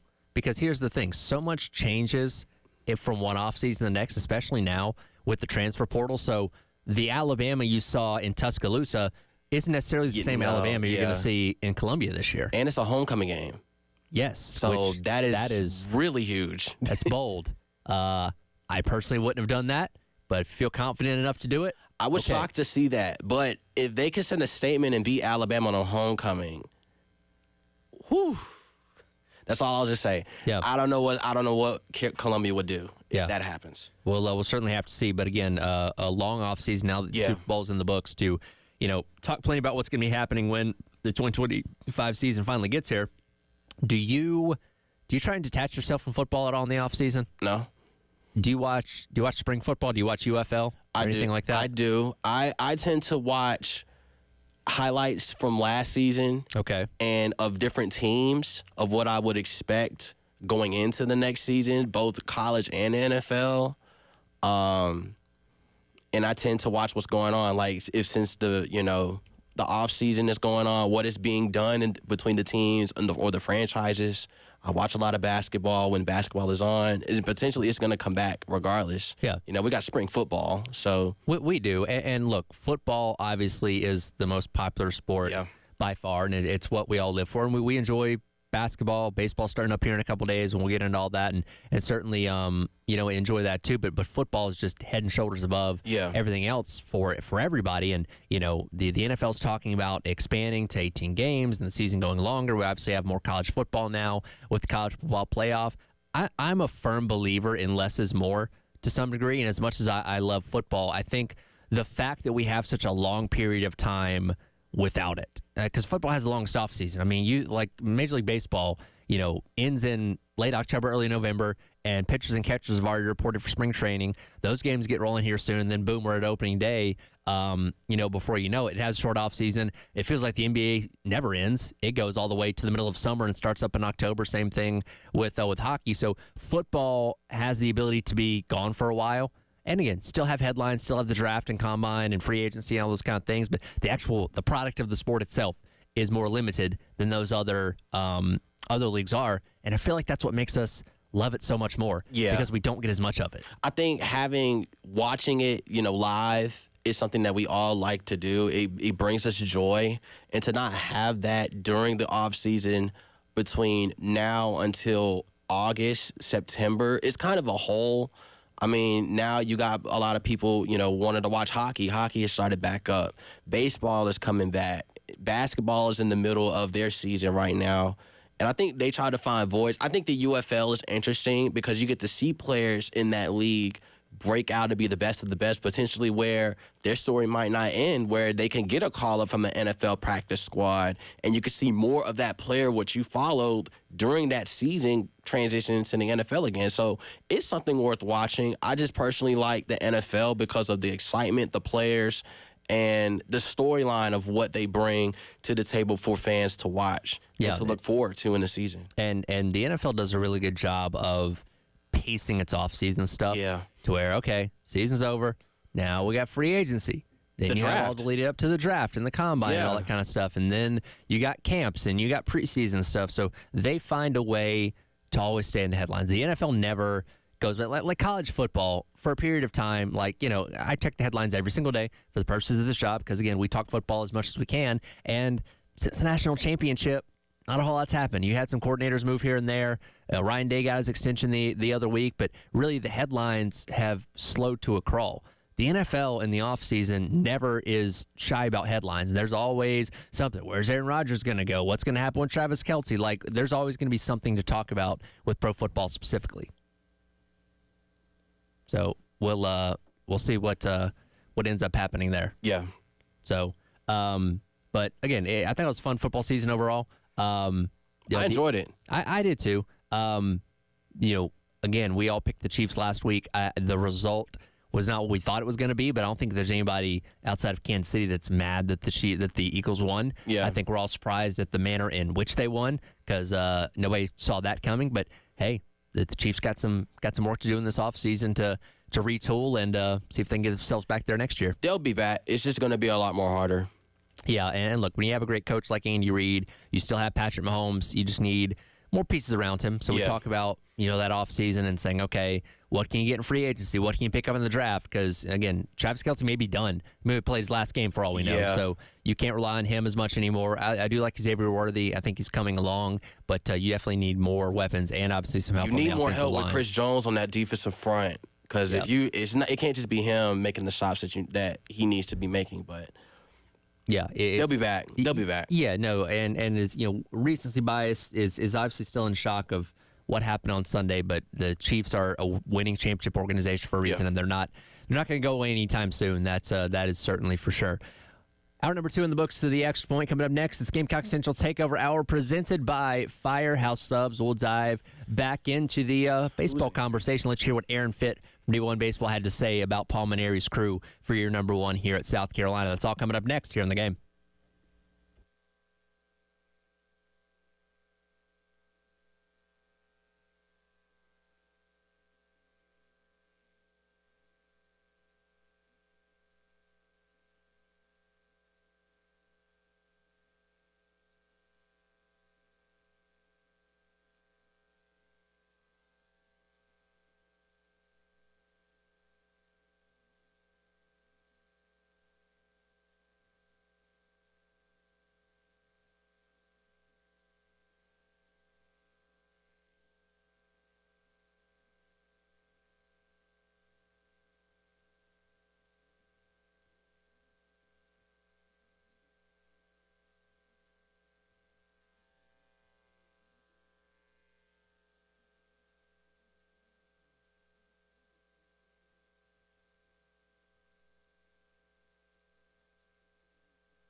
11 o'clock on your Wednesday morning. Welcome back in. It is the Gamecock Central Takeover Hour presented by Firehouse Subs. Tyler Head, Jalen Tartt going to hang out with me today as Wes and Chris will be back in here coming up tomorrow as, man, a lot of stuff going on around Gamecock Athletics this week. Basketball in full swing, and we'll get into some of those games coming up in a moment. And then we are only 2 days away from the pulmonary era getting started here for Gamecock baseball on Friday against Sacred Heart. Yeah, I'm excited. It's a lot of stuff going on. You got men's basketball and women's basketball in the middle of their conference play. You got softball, who is off to a really, really good start. Undefeated so far. 5-0. Yep. So they're on a hot start right now. And baseball is going to try to hopefully pick up with where softball is right now, with them having the opening day on Friday. I won't lie to you. I have high expectations for baseball this year. I'm not going to say, okay, they're going to go win the World Series or something along those lines, but I think this team should make some kind of dent in the postseason. I don't think that's an unrealistic expectation to place on them right out of the jump, given what we know about this team up to this point, what we've heard from Coach Maneri and all those kind of things. Like, I'm putting a lot of chips on this team this year. I started watching baseball, fan-wise about a year ago. And this is my first time watching, a full collegiate season. And from what I've been seeing and what I've been reading, it's a lot of talk about Paul Maneri and what he is able to do. He's won a World Series, a college World Series with LSU in 2009. Mm-hmm. I think this is his last go from that being removed. I think he has a good roster surrounding him, despite them going 37-25 last year. But it's just been a lot of talk, and I trust what he's doing, even though I have not watched the sport, for a full season. Who knows? I think, this could be something that is refreshing for, longtime South Carolina baseball fans. Aaron Fitt of D1 Baseball was on the postgame show yesterday with Jay and Elijah, and he talked to them a little bit about the expectation that he and the folks over at D1 Baseball have for Paul Maneri in year number one. Yeah, it's a great question. I'm still trying to get a feel for it, to be honest with you. It feels like this team is lying in the weeds a little bit. The spotlight is not going to be on them. I don't know if anybody's picking them, to be certainly not a top 25 team. I don't think. I don't think they've been ranked anywhere. And then I don't know that people even expect them necessarily to be a regional team. And so it's not a bad place to be when you're a program that has some talent and certainly has pedigree. This team has a chance to surprise people because there are guys here. There's some players that have experience of winning and superstar players like Ethan Petrie. I guess a superstar player, Ethan Petrie. We know how good that guy is, and I don't know. It's just how good are they going to be? That's a great question. Obviously, we're not really buying in. We're, again, not picking them to be in a regional, but I'm also not going to say, they got no chance. They stink. I think they're absolutely a contender to be a regional team, but it's just the SEC. There's so many good teams in this league. You got to jump some. And so, I think Paul Maneri has been around the block a few times. He certainly has a knack for getting the most out of the players on his roster and pulling the right levers at the right time as you get into the season. I think his in-season adjustments is one of the most impressive things about him. I feel like every year, at LSU, he'd come up with some guy who was like a position player only, and all of a sudden he's a key pitcher or vice versa. Some guy you never heard of who just emerges, in May, and is a guy for him. And so that's something to keep an eye on is which levers is he going to pull in key spots down the stretch. And so there's a national perspective on the expectations for this team. And he said, hey, we don't even have them making the tournament as of right now, being a regional team or anything along those lines. But at the very end, he said, but with what Maneri did at LSU, he has a track record of being a kind of guy that can make something happen that you're not expecting. So I guess the question is, are we wrong for setting our expectations so high in year number one? No, because the key thing of what he said as well is that he's the type of coach that knows how to bring the best out of players. Yep. That is a very important thing as a coach in all sports, is if you can bring out the best of your players to get them to tap into that level that they have never reached in the middle of a season, going into the postseason, your team is going to get hot at the right time. So my question to him is, despite what people are saying about the team, they picked them to be dead next to last, 15 out of 16. I think they're 14th, but still close to the bottom. But that's, I'm trying to figure out, what are they seeing that we're not seeing to say we're putting you at the bottom?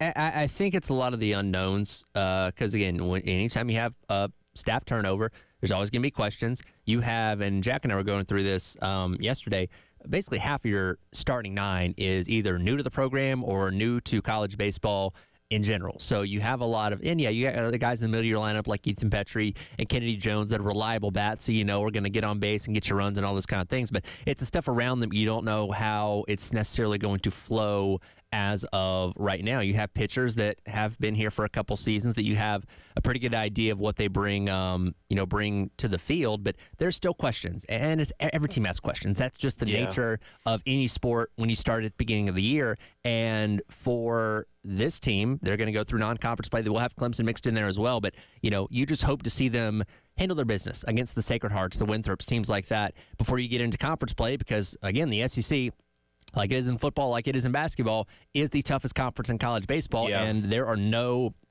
weekends that are going to be easy. So if you get off to a slow start against these non-conference opponents, you're going to have a tough time adapting to the SEC when it gets here in a month. Yeah, A&M, LSU, Tennessee, Arkansas, Georgia, Florida, and Mississippi State are all in the top 20.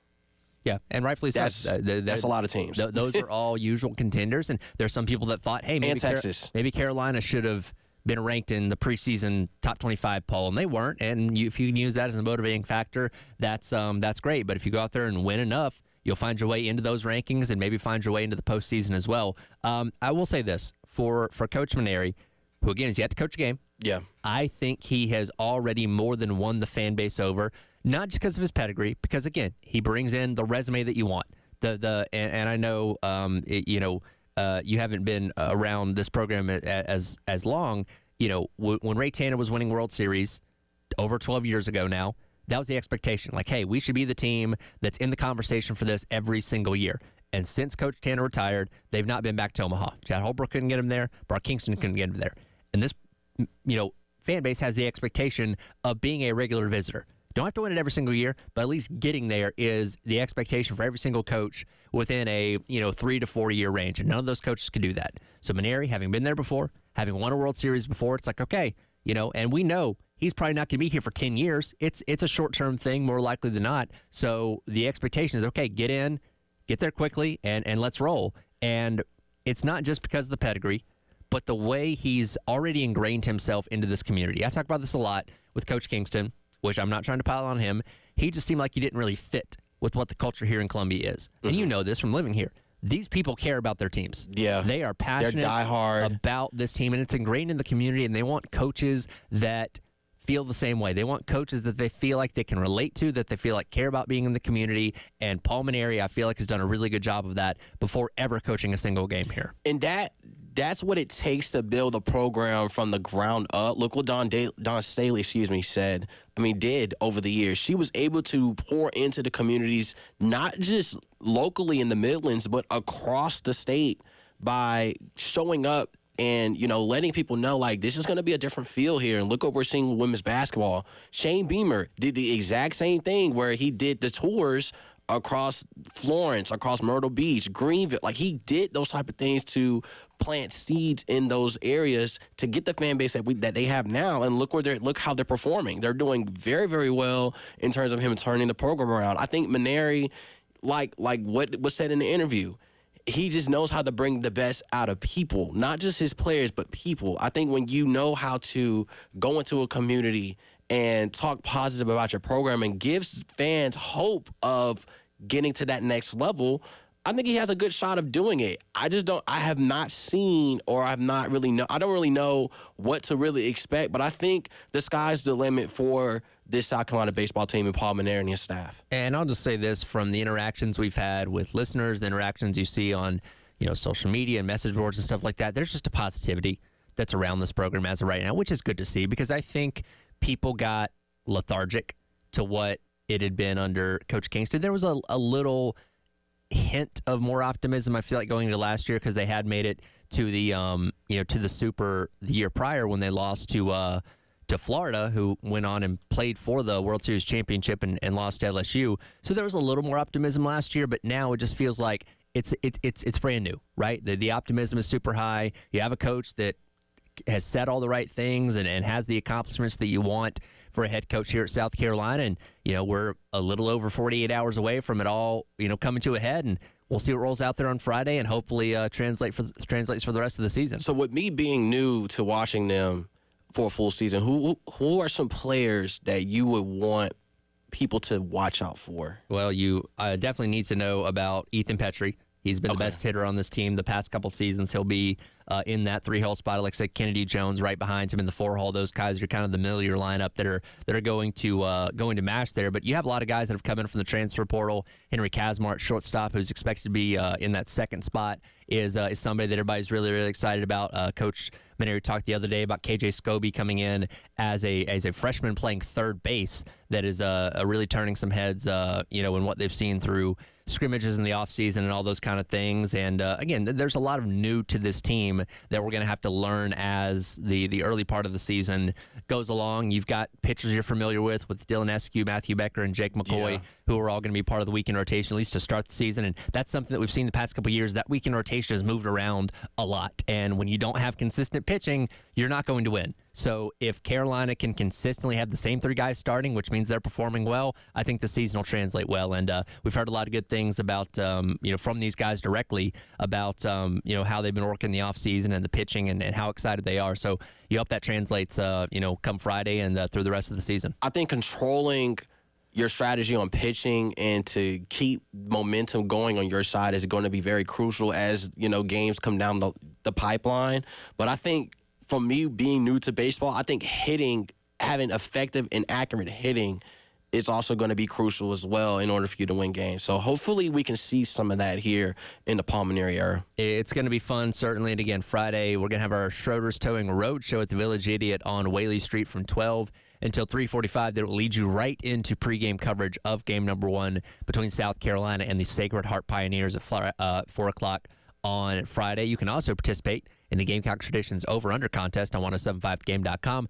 Click on the contest tab, and you can pick this week's over-under to win a Gamecock Traditions gift card. The over-under this week is Ethan Petrie, over-under 1.5 home runs this weekend as they take on Sacred Hearts. Again, go online to 1075game.com and check that out when you get the chance. It is the Gamecock Central Takeover Hour presented by Firehouse Subs. We'll dive into women's basketball coming up next. How concerned is Dawn Staley of having their long SEC winning streak snapped? But that coming up next. It's Tyler and Jalen on your Wednesday here on The Game.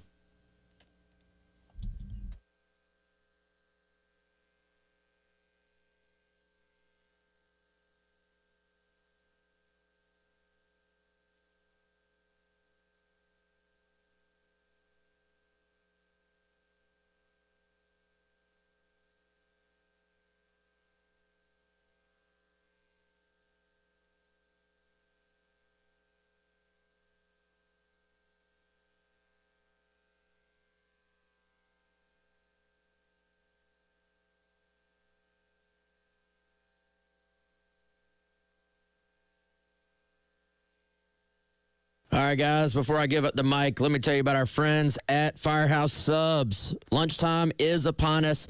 Hit up our friends at Firehouse by going to firehousesubs.com or by using the Firehouse Subs app. Hitting the rapid rescue to go, avoid the wait, order online. One of the best parts about it, other than the great food, is you're going to get points every single time you order. Then you can trade those points in for free food. If you want to try something new, try the new French dip on a garlic butter roll. It's got premium roast beef. It's got the au jus on the side, 2 types of cheese, caramelized onions. It is fantastic, just like all the other great options at Firehouse Subs. We know you got a favorite, but again, if you want to try something new, hit the French dip. My number one, still brisket, add bacon. Tyler says add the hot sauce from the Hot Sauce Bar, which is back with a ton of awesome options from mild to very, very hot. Whatever it is you want, they got something for you at Firehouse Subs.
All right, welcome back in. It is the not the extra point. It's the Gamecock Central Takeover Hour. If you hang out with me long enough, I'm going to screw up the name of the show at least once. That's become kind of my signature. It's okay. It is the Gamecock Central Takeover Hour presented by Firehouse Subs. Tyler and Jalen Tart hanging out with me here today on Wednesday. Again, Wes and Chris will be back. Coming up tomorrow, women's basketball in action once again coming up tomorrow night, taking on Florida. 7 o'clock tip. Pregame coverage starting at 6:30 on our sister station at 98.5 WOMG. Of course, they are looking to rebound after suffering their first regular season conference loss since December of 2021 on Sunday on the road against Texas, 66-62. On a scale of 1 to 10, what is your concern level coming off of that loss for this team? Turnovers and rebounding. That's all I got to say. Turnovers and rebounding. So what's up if you had to put a number on the level of concern, though, because of those reasons? I'm not really concerned. I mean, the offense will come. If I had to put a number, 6. Okay. 6. It's something that they do have to improve on as the season goes along.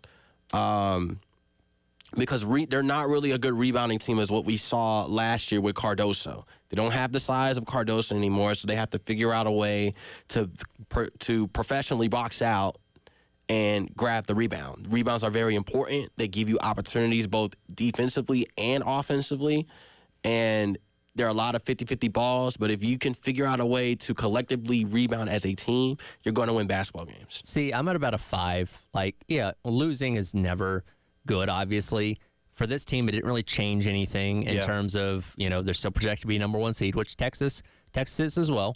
They still have a shot to win the SEC regular season and be the number 1 seed going into the women's tournament coming up here in a little less than a month's time. But, we know this team is not as dominant as it's been in years past. And you mentioned the lack of Cardoso. That's obviously been something that they've had to work around this entire season because you don't have that physical, tall presence there like you've had in the past. And they've adapted well, but we've seen them be sloppy at times with the turnovers, with getting off to slow starts. So they're not perfect by any means. And I, in a way, wonder how much better this can make the team. Because let's go back to the UCLA loss back in November, whenever that was, where they just got run over by what is now the best team in women's college basketball, the one that's projected to be the number 1 overall seed in the tournament coming up here in a little over a month's time. And they didn't look like they belonged on the court with them. But after that, they looked a whole heck of a lot better. Yeah. God, they bludgeoned Iowa State a few days later, like they were up 36-8 or something crazy like that. By halftime or before halftime, and there was a clear direction like, hey, we got humbled, we responded to it, and played better after that. And I wonder if the same thing's going to happen here, which, again, a team that Carolina, won the physical battle the first time they played, beat them 67-50 here in Colonial Life Arena, and lost it on Sunday. So it's like, okay, what can you learn from that, and how can you be better going forward? Because, again, you're not invincible, and you clearly showed that. I knew after the first game against Texas that the second game was going to be a lot more difficult because, one, Madison Booker, she was 7 of 19 from the field, but she affected the game in so many different ways than what she did when they were on the road here in Columbia. Kyla Oldacre was dominant down the stretch for Texas, and we just didn't have no answer. Don said in the press conference that Chloe and Joyce could not really guard her properly versus, having Sanaya Fagan on her was the only one that could guard her. I think when it comes to competition that is bigger, they have bigger post players than we do, it is a problem for Carolina. It has shown the past 2 games with Lauren Betts and Kyla Oldacre. They were the ones that beat us down the stretch, which, I don't have a problem with that. It's just I think going forward, we're going to see a resurged Carolina team where they're going to figure it out in terms of finishing the season because Sunday they have UConn. Yep. They got to go against Sarah Strong. That's another good player that they have to go up against. And who knows what's going to happen. And Paige is going to come back into town as well. Let's hear a little bit from Dawn Staley last night in Carolina Calls on her thoughts on that loss to Texas the other day and having that win streak snapped. anytime that we lose, it seems it elevates everybody else. Yep. When we win, it's par for the course. I know that's part of it. Like, I think there is some South Carolina fatigue around women's basketball, but I mean, I'm okay with it. You can be fatigued. We put good teams on the floor. We perform at a high level. We do it the way, I think we do it the way any other team that you see out in the country should do it. Like, you do it with, incredible hard-nosed defense. You get talent to, put you over the top from an offensive standpoint. You draw like historical crowds at home. Like, how can you be fatigued off of doing it the right way? But that's the way it is, and we're okay with it. Like, we understand when we lose a basketball game why we lost. Is when you don't know why you lost, when you don't embrace, this part of the journey. Yes, it hurts. Yes, you don't want to lose. Yes, you want to win all the games. But for us, for this particular team, when we lose a game, we learn and we move forward and we correct what we need to correct. And usually it ends with, us starting another winning streak. She doesn't sound concerned, right? Like, no. She's aware of what went wrong. The team's aware of what went wrong. And again, sometimes you fly a little bit high, especially when you have a streak like South Carolina had, and the fact that you would, beaten every challenge you had in conference play so far. When you run into a team, they can surprise you. And again, we know the skills and abilities of the South Carolina team. I have no doubt they're going to be able to finish off the regular season, likely winning all those games. And I'm not going to be shocked if they run through the SEC tournament and then do the same thing in the NCAA tournament, because they're just that good and that talented. But unlike years past, there are teams that have the ability to knock them down. And we'll see if they run into another one of those teams. Maybe Texas or UCLA again at some point, over the course of the month of March. But that has not changed my ability to believe this team can still win it all. I think them going into the SEC tournament will be the hardest test that they will ever face this season, because you're more likely can see Texas, LSU, Tennessee, and that's basically it. I mean, those three teams, including South Carolina, are really good. Now, UCLA, seeing them again in the tournament, that could be possible. But again, if they can figure out a way, I think the rebounds will clean itself up. I think the turnovers is what needs the most attention.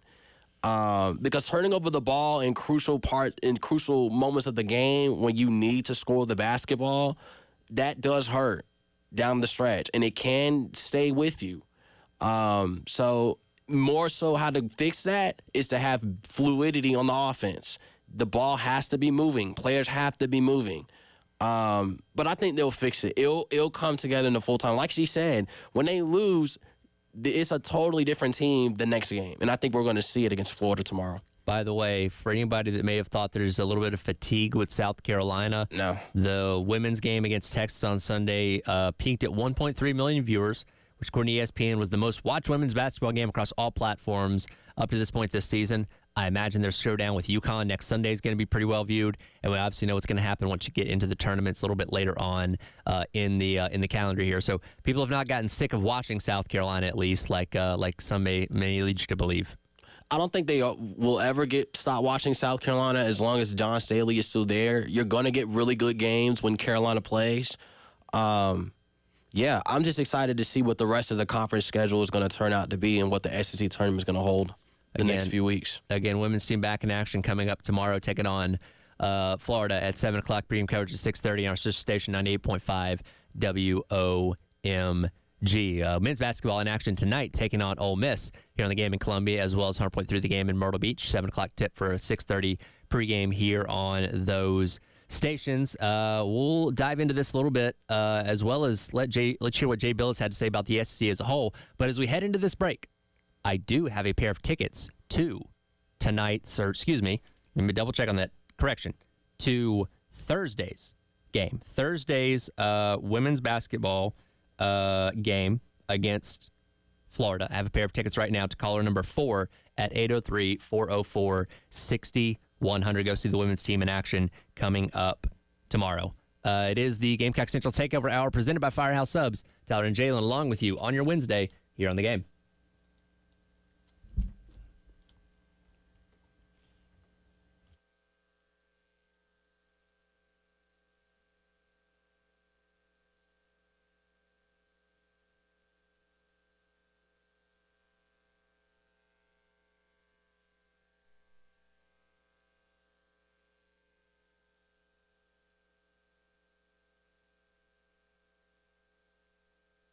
All right, everyone, I want to tell you about our friends over at Integrated Media. We were over at Pro Swing last week. Same guys that run it. Michael, Nathan, the whole crew over there. And while we were there, we got to enjoy some of the entertainment, not just the golf simulators, but also I think they got like 15 TVs in there. They got the 98-inch TV behind us. Super awesome and great equipment. And they've been out to my home, too. They've been to my home. They've been to Wes's home. If you've ever been to Pro Swing, they outfit everything there. So if you've got a project that you need done at your home or business that has anything to do with AV, with audio visual, you know they can do it for you. 803-948-8327. Everything from mounting a TV, putting in wireless speakers, making sure your internet signal's strong throughout your home, to complete smart home systems where you can control your lights, devices, thermostat, everything from the touch of a button. IntegratedMediaInc.com or 948-8327.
And welcome back in. It is the Gamecock Central Takeover Hour presented by Firehouse Subs.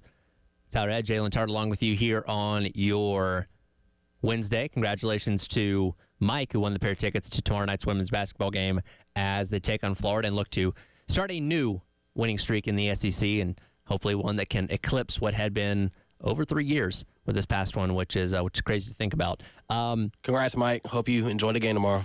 The men's team is just looking for a win, not a streak.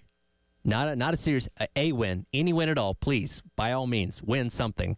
Another ranked team coming into town tonight in Ole Miss, and it gets to the point where I'm not going to sit here and say, oh, here's where I think they can take advantage of them and all this kind of stuff, because we know it's almost like a blueprint, right? Yeah. Especially playing them at home. They're going to find some kind of way to be in this game late in the last couple of minutes, and something fundamentally is going to go wrong, or they're going to just fall apart in the last 2 minutes, and Ole Miss is going to squeak out of here with anywhere between probably a 3 to 5 point win. That's just kind of how the season's gone. Yeah, I just see it's got to be some effort in tonight's game against Chris Beard and the Ole Miss Rebels tonight. I do agree. I think they will find some type of way to either get a lead or stay close in the game, and then next thing you know, the usual of the Carolina letdown happens in the fourth quarter where they break down. Hopefully that does not happen to where they will learn from their mistakes. I think this team is tired of losing, knowing that they're 0-10 in the conference. They're last under LSU. And I just think they're just tired of losing. And they got to figure out a way to break this cold spell and to get at least one win in the SEC. Yeah, and then look, and we'll get into this conference specifically in a moment, but I've said this many times, don't go 0-18. Even if you're just 1-17, there's a big difference between having one win and having no wins. Don't be the one team that can't figure out a way to win in the conference. And again, you've been close. You've put yourselves in position to do this. You just can't close the deal. And you're running out of time. You're on the back half of the conference slate as of right now, and time's ticking. That will look really, really bad on Coach Parrish and his staff if they do go 0-8. I just hope it does not happen. No. There's just no way. Yeah. I can't see that happening with the amount of players and the fight that he has for his team. It just needs to be more effort. It needs to be, again, I've been saying the turnovers. All season long, the turnovers has been a problem for the men's basketball team. If they can't clean that up and find ways to efficiently score the basketball and have smart possessions to lead to great shots, it's just going to continuously be a snowball effect for the Gamecocks. I brought this up earlier too. Compared to a year ago, in the middle of February, we were so excited about this game. We were, every day it was, hey, here's bracketology, here's the SEC standings, here's, this upcoming game against Tennessee or whoever, here's what it means if they win and lose and all that kind of stuff, because everything mattered. And now it's just like, it's harder to enjoy the rest of men's basketball because it doesn't have any bearing over South Carolina. It's like someone puts a needle in a balloon and you put a small hole in it and it just gets smaller and smaller and smaller. That's kind of like what I'm seeing with this Carolina basketball team. But if there's a way to fill that balloon with some air to give, fans some hope in life with a win tonight against another ranked team, then to go on the road against Florida and put up a fight. Florida is the number 3 team in the country. I mean, that can be something. We could see it in tonight, but we could also see the streak continue. Well, and as we know, there's no easy nights in the SEC. Jay Billis was on the Paul Feinbaum show yesterday and talked a little bit about how strong the SEC is, maybe the best conference ever in his opinion. Paul, I have never seen anything remotely like what we're seeing in the Southeastern Conference this year. The non-conference success has not been seen since the ACC in the mid-1980s. That's so long ago. I played in the league back then. But the biggest difference in comparing those two is the ACC was 8 teams then. It's a lot easier to have 8 really good teams than it is to have 16 really good teams. And it's going to cause the tournament selection process a problem because you're going to have teams with losing records in conference that are going to be significantly better than some teams that are finishing in the top 3 or 4 in a couple other leagues, power leagues. They're going to have to really dig in because every game in this league is quad 1. It's absurd. I've never seen anything like that. In South Carolina, you could say, okay, they're the quote-unquote worst team in the Southeastern Conference. They haven't won a game in league. They beat Clemson before the conference started. Like they had a 14-2 record or something like that coming into conference play. This is the most powerful basketball league, top to bottom, that there has ever been. It's hard to argue with that. I mean, you're watching it night in and night out, and like God, pretty much the entire conference, with the exception of Carolina, LSU, and haven't looked at the latest bracketology, but Arkansas was on the outside looking in. Last time I looked, pretty much everybody is going to be in the tournament as of right now because of how strong the league is. And again, he mentioned it there at the end. It's just so crazy to look back and say, wow, Carolina beat Clemson in December, a Clemson team that just beat Duke the other day that's looking like one of the best teams in the ACC. And it's just like, how did that team end up being the one that's now 0-10 in conference play?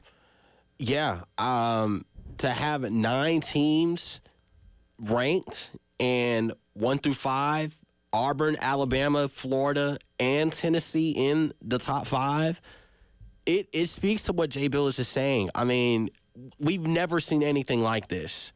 With the amount of teams that have been great, it's just been interesting to see the SEC go on this gauntlet like the way that they have done in this season. What, if anything, is South Carolina contributing to this historic year in the SEC? Are they contributing anything at all, in your opinion? Yes, I think so. I mean, it's been tough. I think a lot of the teams are really good. They've put up a lot of great performances, and it's team basketball from what I've been seeing. And I personally think, between Auburn and Alabama, I mean, those 2 teams are really good. But for Carolina's sake, it's hard going up against a buzzsaw every single week and trying to get a win when you're in games and you think you have the game won. But then again, when you blink your eyes, the game is, it's not there. I just think Carolina, they got to figure out a way to turn it around. That's the best thing I can say about that. Well, for as rough of a season as it's been, it's still a game people have to look at with caution when they come to Colonial Life Arena. Yeah. Because, again, in the last 4 games they played against ranked opponents at home, they've all been within 5 points. Yeah. Including, last second loss to Florida, last second loss to Auburn. Games like that have kind of become the norm for this team. And, again, I fully expect that to be the case tonight because that's just how they play at home. And look, there's no easy road games in the SEC, but for as bad as South Carolina is, Ole Miss is probably still having to say, hey, be careful because all these other teams come close. We can't trip up tonight in Columbia because this team is likely going to play us close enough to get us if we do. I think getting this win will build a lot of momentum for Carolina to try to add going into their SEC tournament, to where if they can make a decent run in the tournament and end on a high note, that's a good sign for what's to come for Carolina basketball. Yeah, I think you're playing a lot towards next season at this point. Yeah, yes, I agree. If you went on a miraculous run and somehow won the SEC tournament in Nashville, yes, you would get in the NCAA tournament. Because of that, I'm not counting on that happening. But if you could find a way to win a couple of games in the regular season and maybe find a way against, I don't know, if you drew one of the high, because you're going to draw one of the high seeds in the tournament regardless. And let's be honest, there's some teams that don't take the tournament as seriously because they'd rather have the rest as opposed to playing extra games. Yeah. Say you draw a higher seed team that's just like, yeah, we'll take a few extra days rest and get ready for the actual tournament that really matters in the NCAA tournament, then maybe you pull off a win there or 2 or something along those lines. But if you can just give us some kind of semblance of momentum going into the offseason to not let it be total doom and gloom if you go 0-18 and get bounced in your first game in Nashville. I want to be left with the impression of, okay, this is what I will want to see going into next season that I can expect. Yeah, and just try. You know what I mean? Like don't lay down. And I give credit. I feel like they haven't laid down yet. No. They're still trying. They're just not executing the way that they need to. But, if you go belly up and roll over and say, okay, well, the season's kind of over. Let's just go through the motions and get over with. And, it's only going to make people feel worse going into next year. I agree. I think if they can give us something, if they could get started off with a win tonight against Ole Miss, that would literally jumpstart that conversation as to looking towards the future. It's obviously not a great team this year. Speaking of not so great teams, Cam Newton had some interesting words for the Panthers team that drafted him all the way back in 2011. We'll let you hear that coming up next and talk about bad teams that we've played on in our athletic careers. That's coming up next. It is the Gamecock Central Takeover Hour presented by Firehouse Subs on your Wednesday on the Game.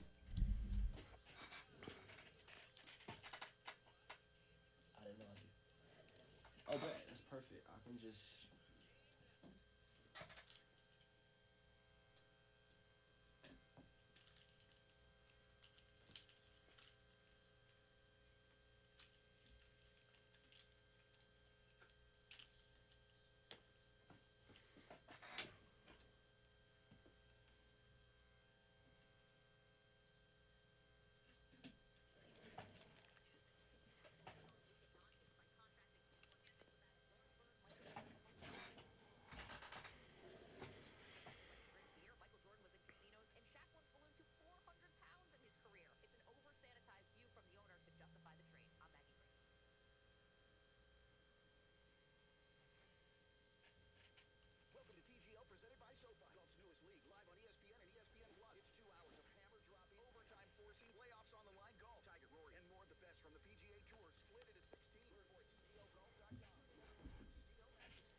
When I was the first pick, I went into a locker room of losers. How did you handle the pressure of being the top pick? Let's put it in perspective. You're the top pick because what? Will you play? No. You're looking at it from a personal situation. I'm talking about from the professional situation. You're the top pick because that was the worst team in the NFL the year before. For me, I wanted to be the number one pick. You could potentially be the first pick, but bro, you have no way of impacting the game like a quarterback does. You can lock down the number one receiver. You can make impact plays on offense all you you want, but it's still not like a quarterback. My issue is when I was the first pick, I went into a locker room of losers. Guys didn't know how to win. Guys didn't know how to prepare. It was a culture shock for me. The games don't mean a lot to a lot of people in the league like you would expect. It's just money. Not everybody has capabilities to be impact players. They're just players. Welcome back in. It is the Gamecock Central Takeover Hour presented by Firehouse Subs. Tyler and Jalen along with you here on your Wednesday. That was Cam Newton on a podcast the other day talking to Travis Hunter, who many people believe is going to be the top pick in the NFL draft coming up here in a couple months, and kind of talking him through the experience of being the number one pick. And in the process said the Panthers team that drafted me in 2011 was a team full of losers, which for those guys in the locker room, it upset them. Steve Smith spoke out about it. Captain Munderland spoke out about it.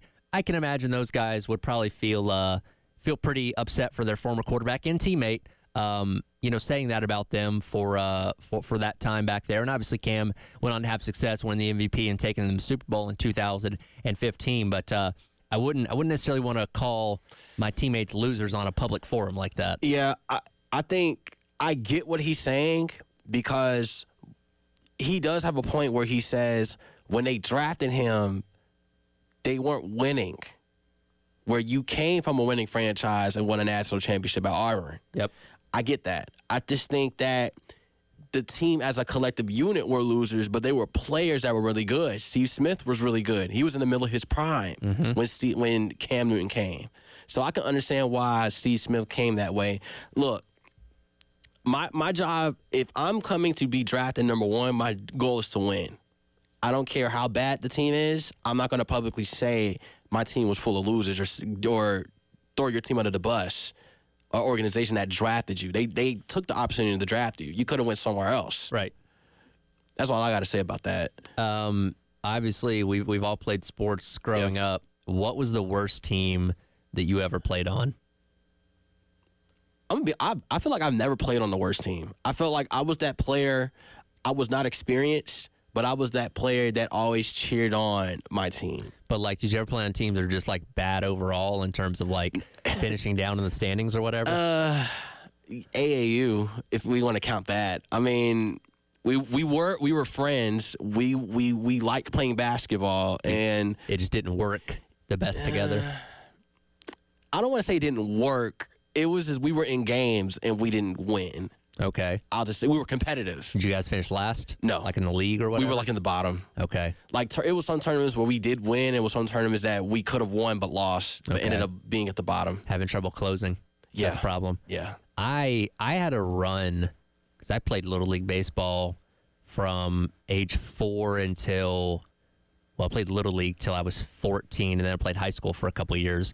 But like the last 3 Little League teams I was on were just bad. Like I'd been on, some good like division championship teams in the years before that, but I think starting with my 6th grade year and running for the next 3 years, I was just on bad team after bad team after bad team. I had a coach on that team in 6th grade. We were the Mets, who I don't think actually understood baseball, if that makes sense. Like, and look, when you're doing rec league, anybody can sign up and be a coach. They're not going to sit there and quiz your abilities to know the sport necessarily, as long as you pay the fee and don't have a criminal record or whatever. I think they're cool with you being a coach. But he was, when we get into the game, I don't think he understood the thought process of baseball, and he would just make changes for the sake of making changes. And, we lost a lot of games that year. Yeah, I was the type of player where I would sit on the bench and I would just watch, because a lot of the other players were really good, were better than me. And when I got in the game, I did the best I could. That was just me. Yeah. That was just me. But I've been on some teams where they've been awfully bad, where we would get blown out every other game.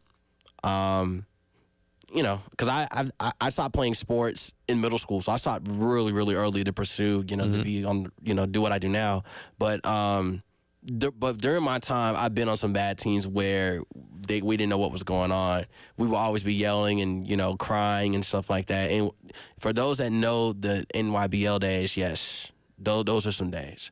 But, AAU by far to me was like the most like inconsistent way of me being on a bad team, because it was times where players were not passing the ball. It was times where the plays were not being ran.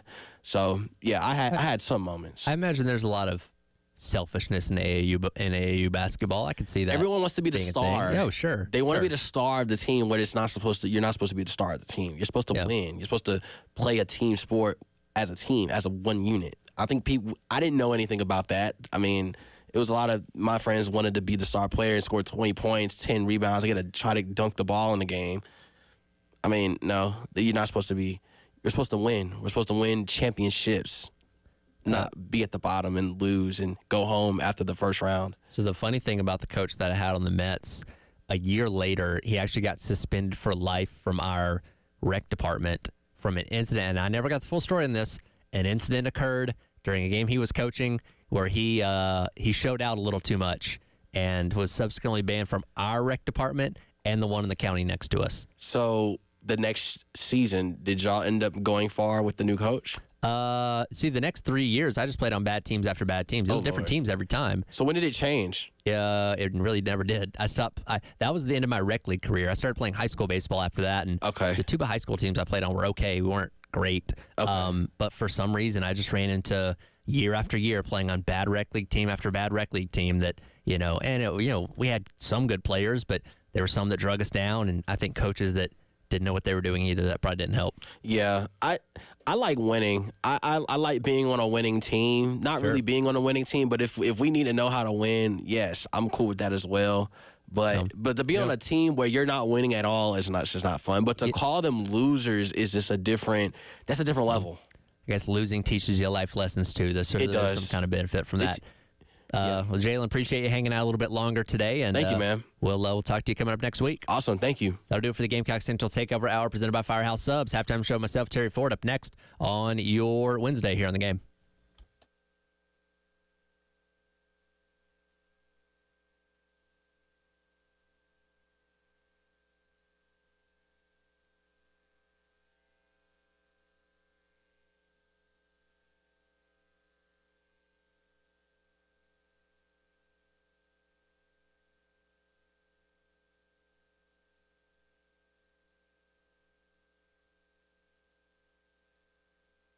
Folks, let us tell you about our friends over at Krantz Cooling. Since 1983, that's 2Ks, KrantzCooling.com.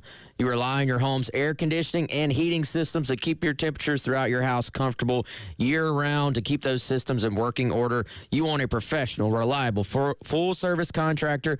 Krantz is serving homeowners just like you in the Columbia area by delivering quality workmanship,